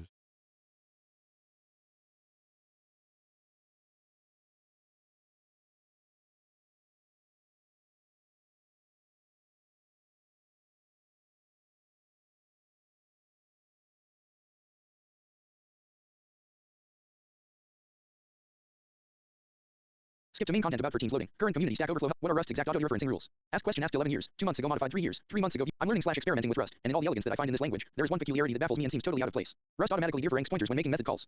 I made some tests to determine the exact behavior, playground, so it seems that, more or less, the compiler will insert as many dereference operators as necessary to invoke a method. The compiler, when resolving methods declared using self, call by reference first tries calling for a single dereference of self, then tries calling for the exact type of self, then tries inserting as many dereference operators as necessary for a match methods declared using self, call by value, for type t behave as if they were declared using self, call by reference, for type nt and called on the reference to whatever is on the left side of the dot operator. The above rules are first tried with raw built-in dereferencing, and if there's no match, the overload with the ref trait is used. What are the exact auto-dereferencing rules? Can anyone give any formal rationale for such a design decision? Rust reference language lawyer share a link to this question CC by SA4. Your pseudocode is pretty much correct. For this example, suppose we had a method called foo.bar, where foo, t. I'm going to use the fully qualified syntax, FQS, to be unambiguous about what type the method is being called with, e.g., a bar, foo, or a bar, and foo. I'm just going to write a pile of random capital letters. Each one is just some arbitrary type /trait, except t is always the type of the original variable foo that the method is called on. The core of the algorithm is, for each dereference step, u, that is, set u equals t and then u equals asterisk t. If there's a method bar where the receiver type, the type of self in the method, matches u exactly, use it, a by value method, otherwise, add one autoref, take in or input of the receiver, and, if some method's receiver matches and u, use it, an autoref method, notably, everything considers the receiver type of the method, not the self type of the trait, i.e. impl. For foo fn method, and self, thinks about nfoo when matching the method, and fn method too, and mut self, would think about nmut foo when matching. It is an error if there's ever multiple trait methods valid in the inner steps, that is, there can be only be 0 or 1 trait methods valid in each of 1 or 2. But there can be one valid for each. The one from 1 will be taken first, and inherent methods take precedence over trait ones. It's also an error if we get to the end of the loop without finding anything that matches. It is also an error to have recursive deref implementations, which make the loop infinite. They'll hit the recursion limit. These rules seem to do what I mean in most circumstances, although having the ability to write the unambiguous FQS form is very useful in some edge cases, and for sensible error messages for macro-generated code. Only one autoreference is added because if there was no bound, things get bad/slow. Since every type can have an arbitrary number of references taking one reference and foo retains a strong connection to foo, it is the address of foo itself, but taking more starts to lose it, and nfoo is the address of some temporary variable on the stack that stores nfoo. Example: suppose we have a call foo. Ref, if foo has type x, then we start with u equals x. Ref has receiver type and, so step 1 doesn't match. Taking an autoref gives us end x, and this does match, with self equals x, so the call is ref mref, and foo, and x, starts with u equals end x, which matches end self in the first step, with self equals x, and so the call is ref mref, foo, and end x. This doesn't match either step, the trait isn't implemented. For end x or end x, so we dereference once to get u equals end x, which matches 1, with self equals end x, and the call is ref mref, foo, z, doesn't match either step, so it is dereferenced once, to get y, which also doesn't match, so it's dereferenced again, to get x, which doesn't match 1, but does match after autorefing, so the call is ref mref, and foo, a, the 1. Doesn't match and neither does 2. Since the trait is not implemented for end a, for 1, or end a, for 2, so it is dereferenced to end a, which matches 1, with self equals a. Suppose we have foo.m, and that a isn't copy. If foo has type a, then u equals a matches self directly, so the call is foo, with self equals a and a, then 1. Doesn't match, and neither does 2. Neither end a nor end a implement the trait, so it is dereferenced to a, which does match, but asterisk foo requires taking a by value and hence moving out of foo, hence the error. A, 1. Doesn't match, but autorefing gives end a, which does match, so the call is and foo, with self equals end a. This answer is based on the code, and is reasonably close to the, slightly outdated, readme. Nico Matsakis, the main author of this part of the compiler/language, also glanced over this answer. Share a link to this answer CC by SA4. 0 improve this answer edited June 20th, 2020 at 10:04 Toku SA and 9042 gold badges 12 silver badges 29 bronze badges answered February 16th, 2015 at 23:22 1104K 24 gold badges 240 silver badges 230 bronze badges sign up to request.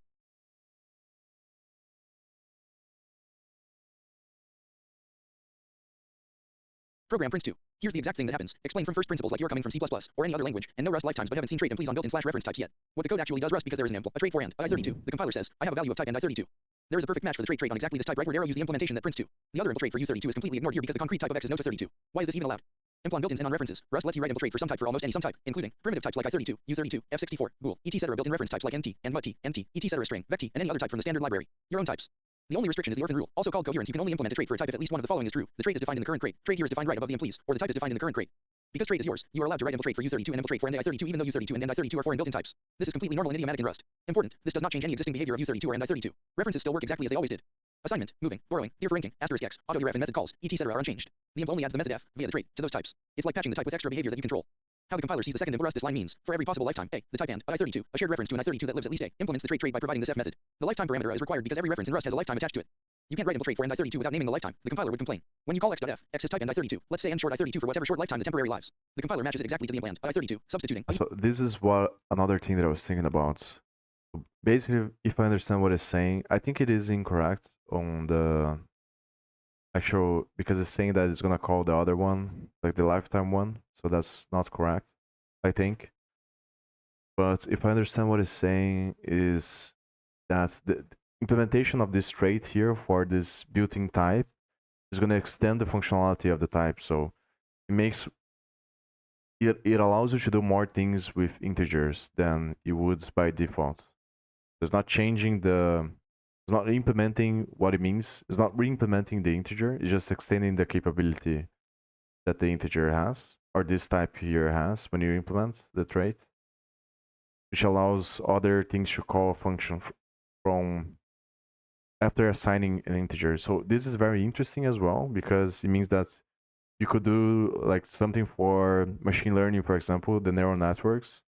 What I could do is, instead of doing the Andrew Karpathy route, where he does operator overloading on classes, I could just implement the trait for the integers themselves, or whatever type I want to build the network with. And then you can put the logic of what you want to happen. So that's very interesting.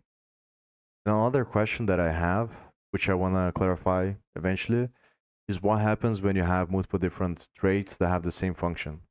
How does the compiler resolve to know what to call? I think the analogous thing on C++ would be the template resolution. And I think on C++, it always tries the closest match possible.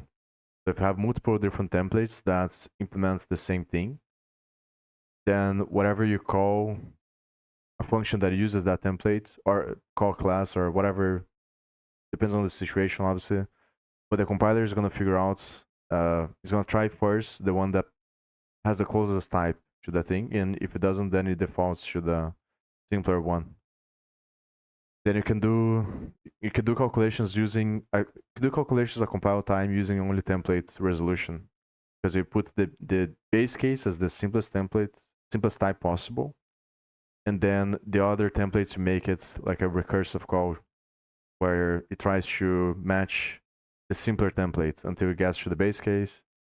So I'm not really sure if Rust is the same thing with the implementation here. I'm gonna try to figure this out as well. A equals short. Inside the method, the receiver itself becomes an end I32, a reference to the reference. Rust handles this automatically. You don't have to write .f or anything. This is exactly the same mechanism that lets you write things like Rust, or why you can call .len on and str, because str and str have their own methods and trait emplees. Analogy to C++, operator overloading and interfaces. Think of it this way. Rust concept C++ analogy what you can and cannot trait fnf and self. Pure abstract base class / interface. You define the contractible trait for U32. Implementing the interface for UN32 underscore toloed, because trait is yours. Impl a trait for and I32. Implementing the interface for constant allowed references are just types .f, xf, or f, x, depending on free / member, static dispatch here, no mutable. It is very similar to operator overloading in C++. In C++, you can write operator plus for my type or even for my type if you want. In Rust, you do the same thing by implementing the stdops add trait for my type or for end my type. The big difference, Rust forces you to use the trait system for overloading. You can't just write a free operator plus function. This keeps the language coherent and prevents accidental conflicts. The key Rust restriction that C++ doesn't have is the orphan / coherence rule. In C++, you can go wild and break everyone's code by adding operators to import pointers. Rust says, nope, if the trait or the type isn't yours, you can't touch it. So you can never break built-in behavior. You can only extend it with your own traits. Can you use impl to change the default behavior of built-in types? Short answer, no. You cannot break or replace existing behavior. You can only add new methods via your own traits. You cannot change what plus, asterisk, equals, etc. do on I32. Those are provided by the stdops traits and are fixed. Remove or replace existing methods on I32 and I32, etc. make references behave differently for assignment, moving, or borrowing. What you can do, and people do all the time, add your own methods to primitives / references via your own traits. Implement standard library traits like debug, display, clone, partially queue, iterator, etc. on your types, and sometimes on primitives if the trait is yours. Create extension traits, a very common pattern where you define a trait just to add methods to existing types. Example of a real-world extension trait. Rust now every I32 and every end str magically has a print method.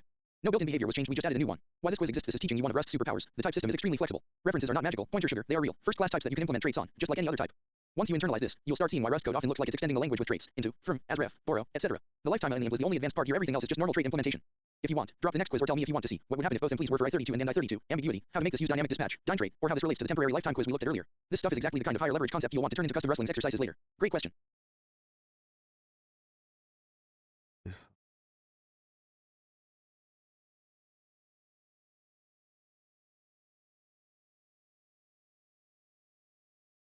Yeah, so I'm gonna stop here. I'm gonna continue to do this. Actually, maybe I'm just gonna read the Rustlings source, see if I understand. I'm gonna delete the one that I have here. It's the one that I was doing. I think that it is good if you're just starting out and you don't know anything. But for what I'm trying, the way that I'm trying to learn is probably not very good. Basically, the same issue I had with a similar issue I had with the LitCode problems or exorcism or any other side like this, because they don't focus on the thing that's is actually the most important, in my opinion. So, but I think that it's just a hard thing to achieve, like regardless. because essentially I'm trying to achieve the middle ground between like simple, just mindless repetition, just to memorize stuff and write stuff, and full on build projects, because then it's too slow and like it doesn't allow you to have something that you can use consistently to train. So what I'm trying to figure out is like how to build the middle way where I have some things that I can do every day to strengthen the muscle of writing the runs and the fundamental patterns, and then just like so I increase my baseline so I can write Rust without looking into libraries and stuff like that. And then on the side, I'm gonna have stuff that I do like converting micrograd and other stuff like this. Yeah, but the problem, so someone's saying, but when you work on many, it works together to make pattern recognition better. I agree with this, but the problem is that it's too slow. There's too much friction. So like solving like simple things is it's kind of like similar to Anki. So some time ago, I did a bunch of exercises with Anki to memorize bash commands, and it does work to a certain extent that you remember such things, but I actually like I didn't get much out of it because you don't remember what it's like to use in practice. Like the best way that I found so far, like the way that I learned the most is when I'm trying to solve a problem, a real problem of something that I'm trying to build, and then I feel like my brain like there's friction there, and then from the friction you search for the pattern of what you're trying to solve, and then that's when you really integrate the pattern. So you have to do this a bunch. So the best possible way is obviously to build stuff, but then it's too slow. That's the problem. Like so, if you want to build like a massive project, is or even like a simple project just to learn, is it takes too much time. So I'm trying to look more for what things I can do that are gonna allow me to do them every day, like a ritual, like going to the gym. But it's really hard to find the balance. Sure, why it's not doing anything.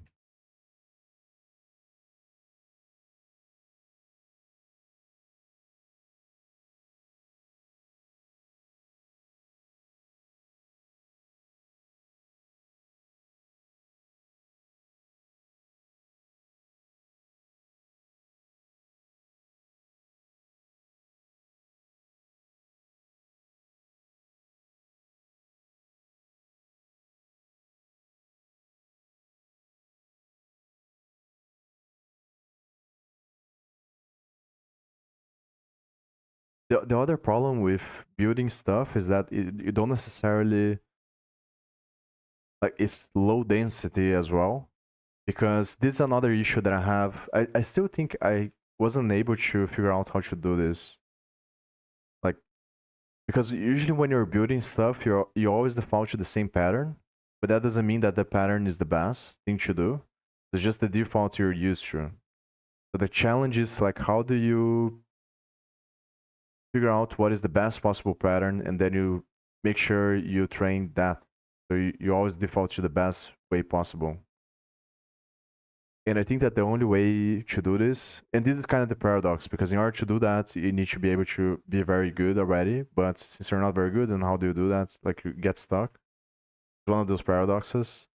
I think that probably the best way is through self-reflection, and then to just optimize the system after you build in the beginning. So you bootstrap, then you build stuff, then you learn from the stuff you build, then you optimize the baseline, and then until you have like a solid ritual you can do every day. Yeah, collaborating on other people's project is also a good idea. But I think that's yeah, this is something I could improve as well. But I'm not very good with Git. I think the main thing that makes me not do that is just the Git friction of like they're doing forks and stuff like that, and also like you're never really sure if you're just adding noise, especially with AI now, and then people are gonna be like you're just gonna then you have to like study the project, and then like it's massive work as well.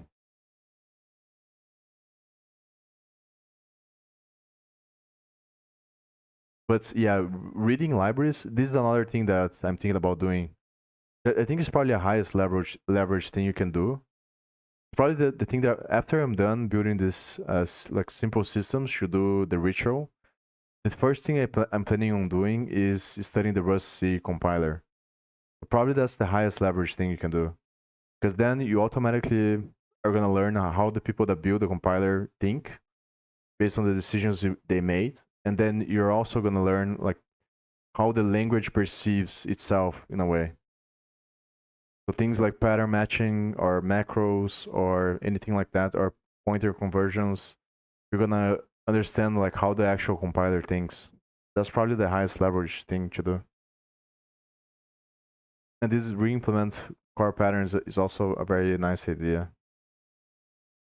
But this one I'm not really sure. Like, this is the paradox again, where I'm not really sure where to start. Even like ChatGPT recommended to create a memory allocator as a way to learn everything in depth. But it feels kind of vague to me, because obviously like the simplest thing you can do is just create a vector. But then like what does it mean to actually create? And I'm not really sure if it makes a lot of sense to do that.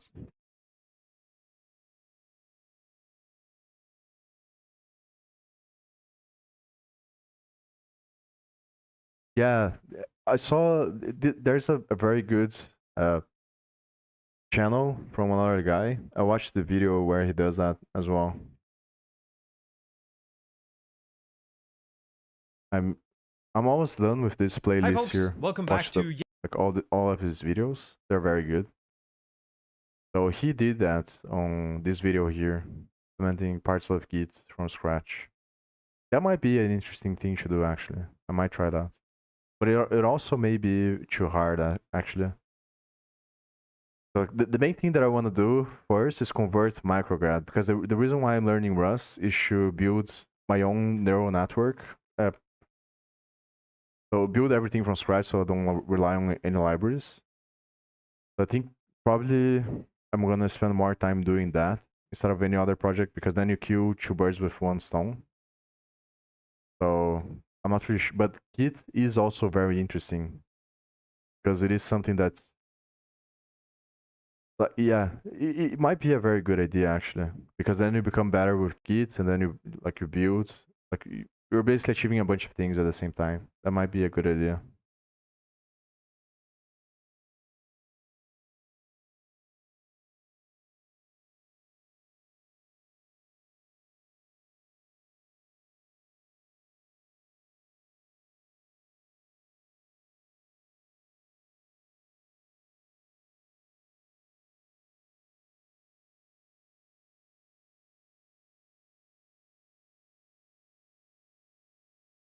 Build a mini compiler, also interesting. A memory allocator.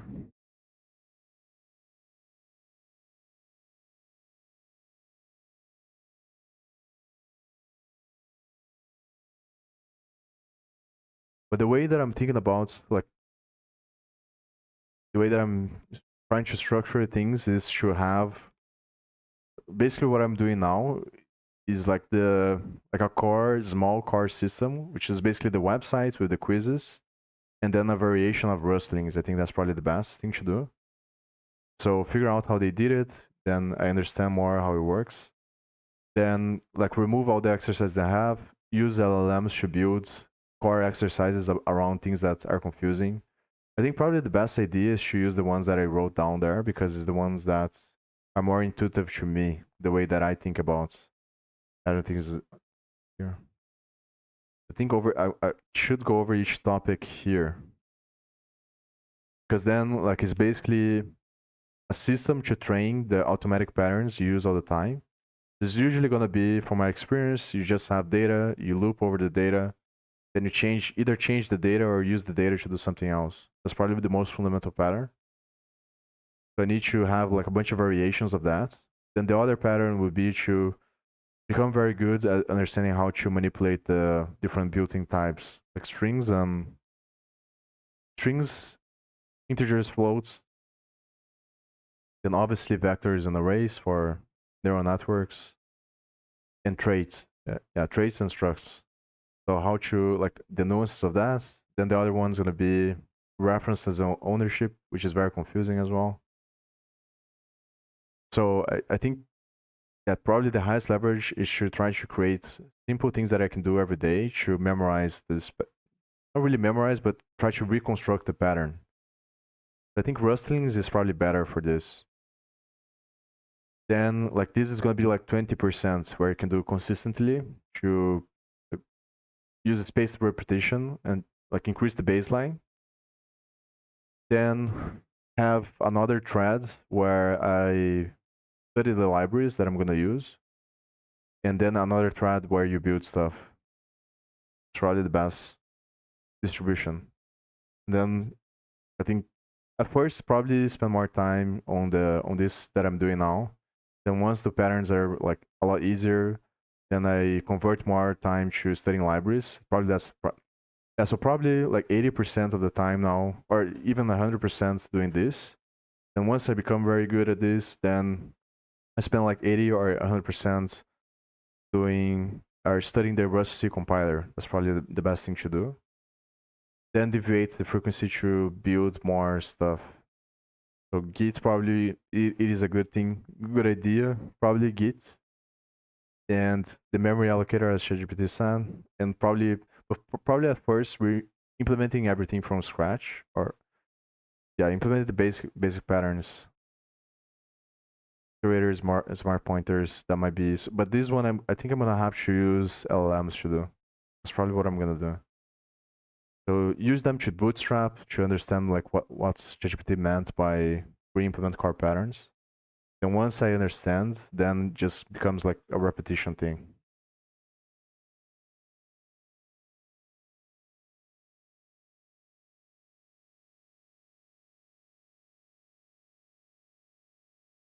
I'm gonna ask Grok, I think.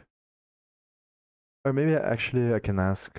It's probably better to ask the agents here. I think Klein, you can use Moonshot or Kimi from Moonshots for free now.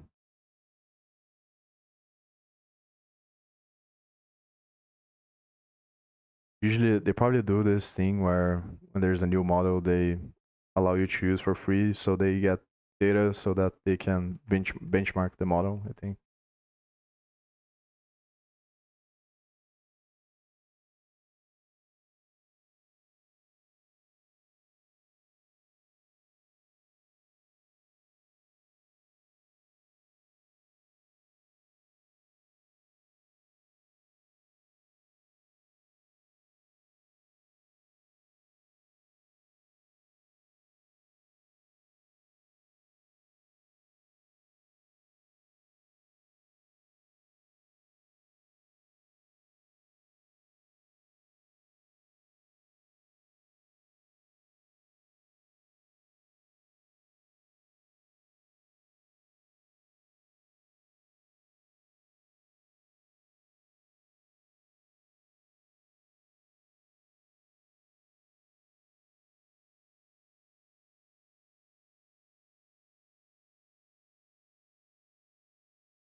So these from videos that I remember is called procedural macro. The token stream is the Rust token stream, probably from the Rust C compiler.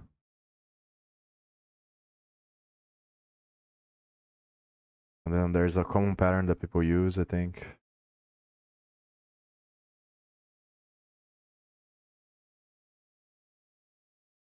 So they are not using the token stream here.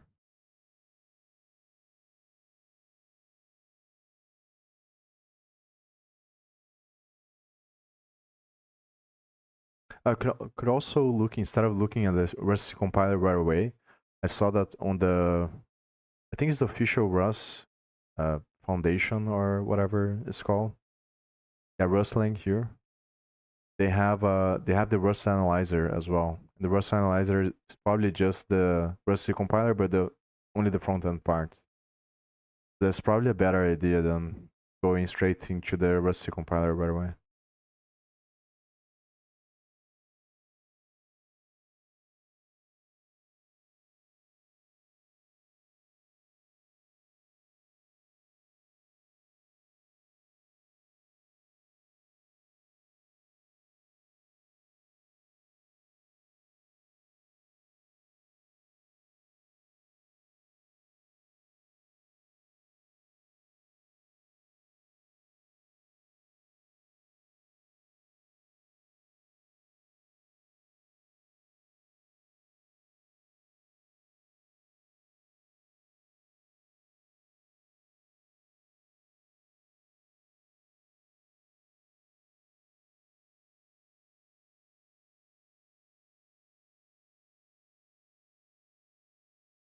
I'm probably just gonna have the agents do the refactoring.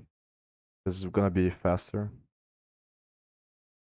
So I'm just gonna study the basics, I think, to understand how it works. And once I understand the architecture, I have the agent refactor everything, then I use the LLMs to build the exercises based on fundamental patterns. I think I'm gonna use my patterns there, bootstrap, or I think probably the best idea is to use the patterns that I have there that are created manually to use as a seed for the LLMs. Then have the LLMs dissect and like also include the stuff that I'm not thinking about. And once I have like the core invariants and constraints and principles, then build exercises around them. I think it's probably the best thing to do.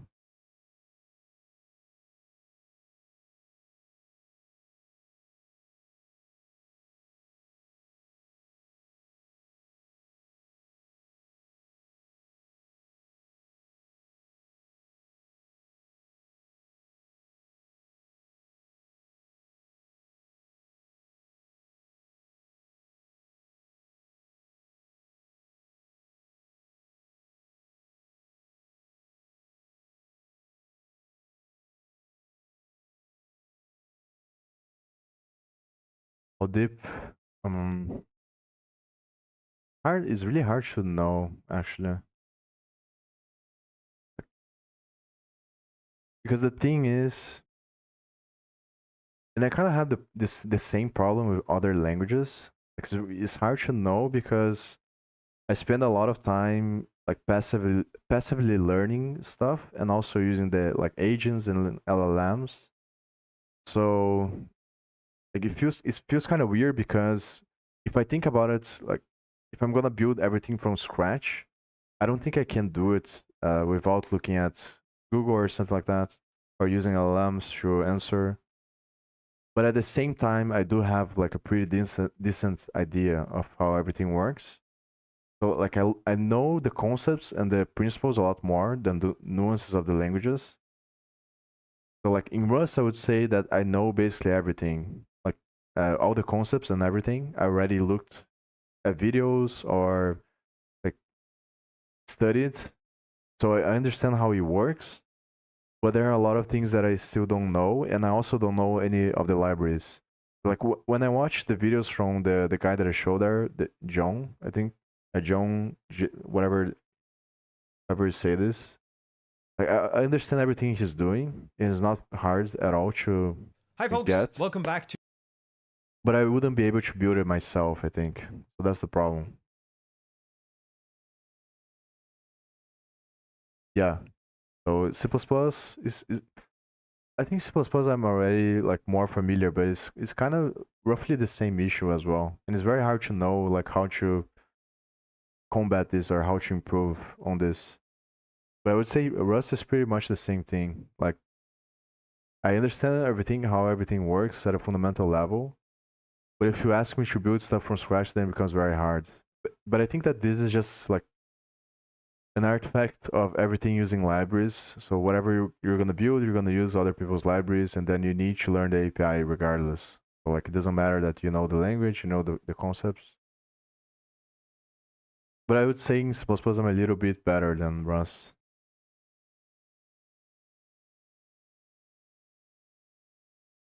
But the goal obviously is to build everything without. That's the state I'm trying to achieve. Is like you just have an empty file or an empty project, and you just like code everything without ever looking at the internet. Yeah, making libraries is a good idea. Making libraries clones, but I think that the Git recommendations, like creating Git, is probably like along those lines is probably much better. Or like converting micrograd for from Python to Rust is also a very good thing to do. React clone got way better. Yeah, that's like a very interesting thing to do.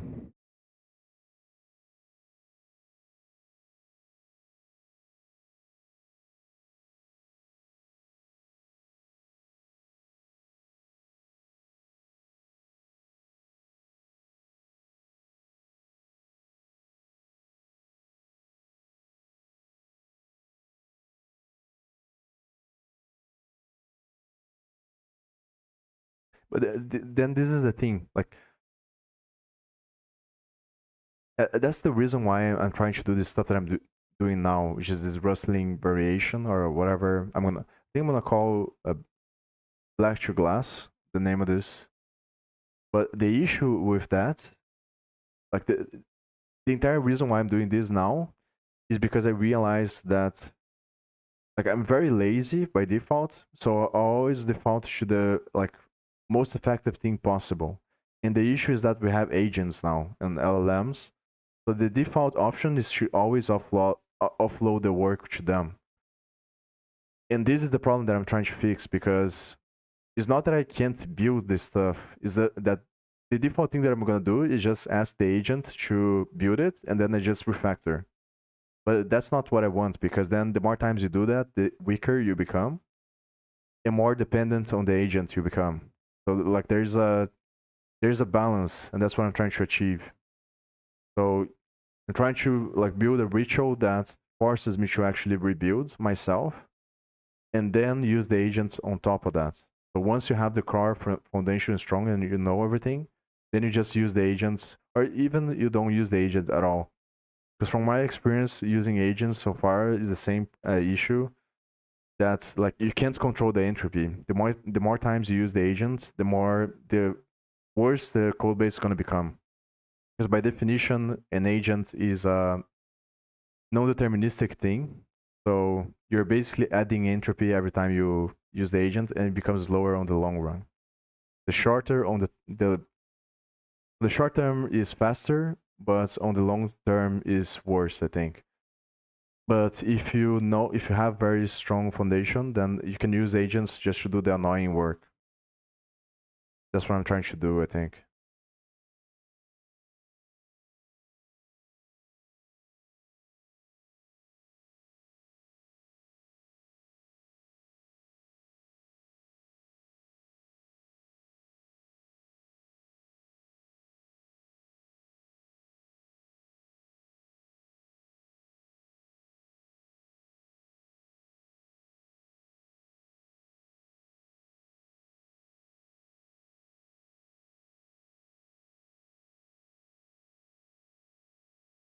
Also, like for I'm not sure if I'm gonna continue to do this, but before I did this Rust for gym, I was doing this other thing here, which is basically a tool, which is another thing that I thought about.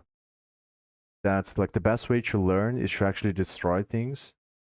So I don't remember what's the commands here, but I made this thing which basically it automatically deletes files or it automatically deletes lines from libraries that you download. and then your job is to compile and then try to reconstruct the library from scratch. I think that's also probably a good idea. But the issue with this one is that I felt that it's too hard in the beginning, I think. So like it doesn't allow you to reach flow state because the challenge is much higher than so and because it's much higher than you get kind of stuck and you have to look for outside sources. But I think it might have high potential like after I do the training and stuff like that to increase fundamental patterns, then it might be a good idea. I think I don't remember how you maybe just serve cargo run serve. So it basically automatically deletes. I think you have to paste the name of the library. I don't remember how I did this.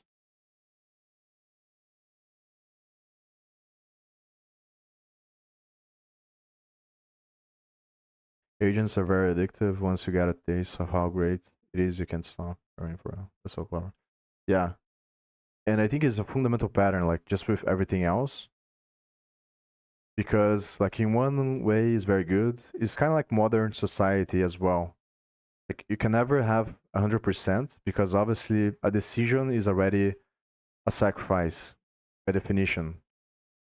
So the more industrialized society becomes, the weaker we become because we have more privileges, and then that weakness makes you dependent, which makes you a slave, which leads us to this attractor where the power is centralized and everyone is depressed. But then, like at the same time, nobody wants to do exercise or to take risks and stuff like that. So I think that's basically the same pattern that is gonna get because it doesn't matter if AI can do everything for you. You're just gonna get like worse and worse experience over time because they're not balanced. That's the thing.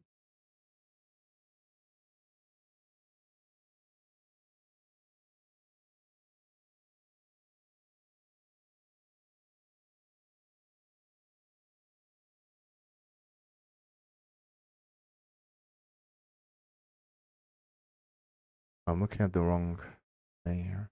Yeah, so this is the thing. So these are command line arguments. I think you have to. Don't remember if you put the name of the library. I think. So here are hard coded the values on the extract. Yeah, these ones. There are some of the libraries that I want to study. I have the other ones there. Like my main focus is machine learning and embedded systems. I think the beginning. So Kendo is probably the main one for machine learning. I think it is a tensor library, like with some extra stuff. So put Kendo, I think drill and Kendo here. File name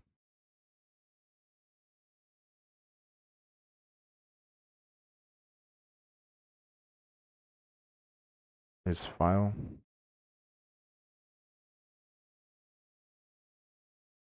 Don't remember.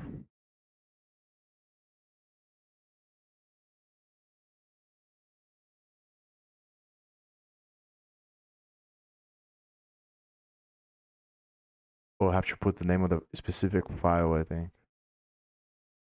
Yeah, so it's not very good. I think.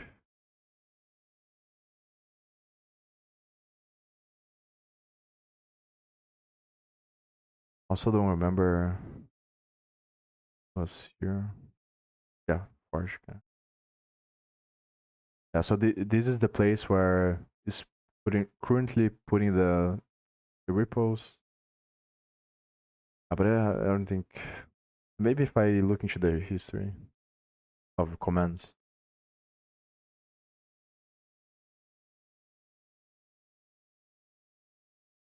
The wave music is the uh the power of you. It's like a binary beats kind of thing, I think.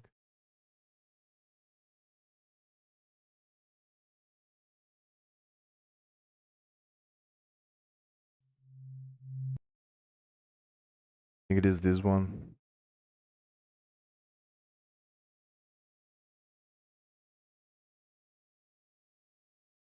I'm going to think so, I'm gonna after I show this, I'm probably gonna stop.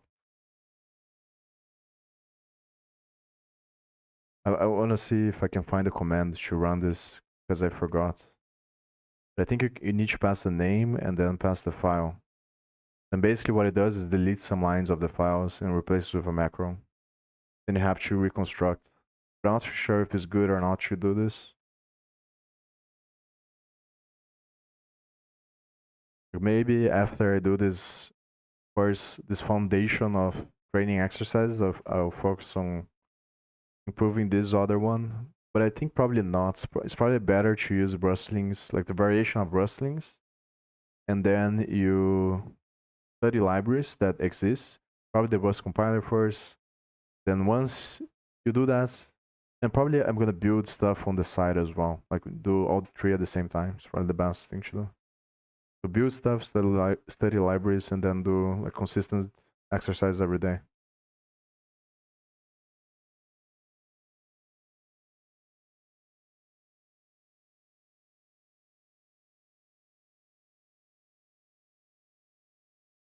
I think I've no, I think I found. I'm pretty sure this is the command. So select how much you want to destroy from the code base. The file, which I don't like. If I work on this again, I'm gonna change this so I don't have to pass the file. So just delete. I was thinking about deleting patterns. That's what I was gonna do. I was gonna create a macro that allows you to search for the specific patterns on the code base and then delete a percentage amount from them. Let's say like 10%. Let's say you wanna delete traits.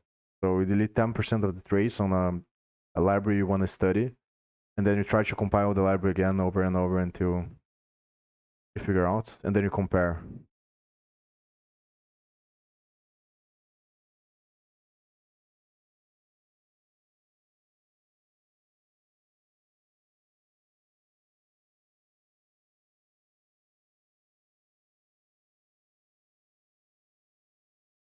I'm not sure. Maybe I changed this later. Don't remember.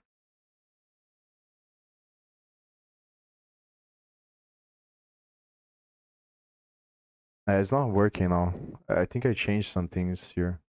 But basically what I did was to open another VS Code with the destroy version of the project.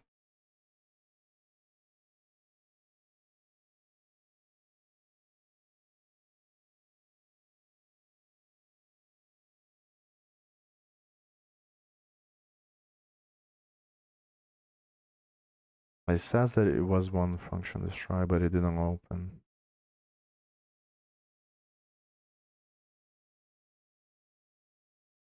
Also, if I click here, it opens, but before it was opening automatically. So this would be the destroy version, I think. Then you can go here.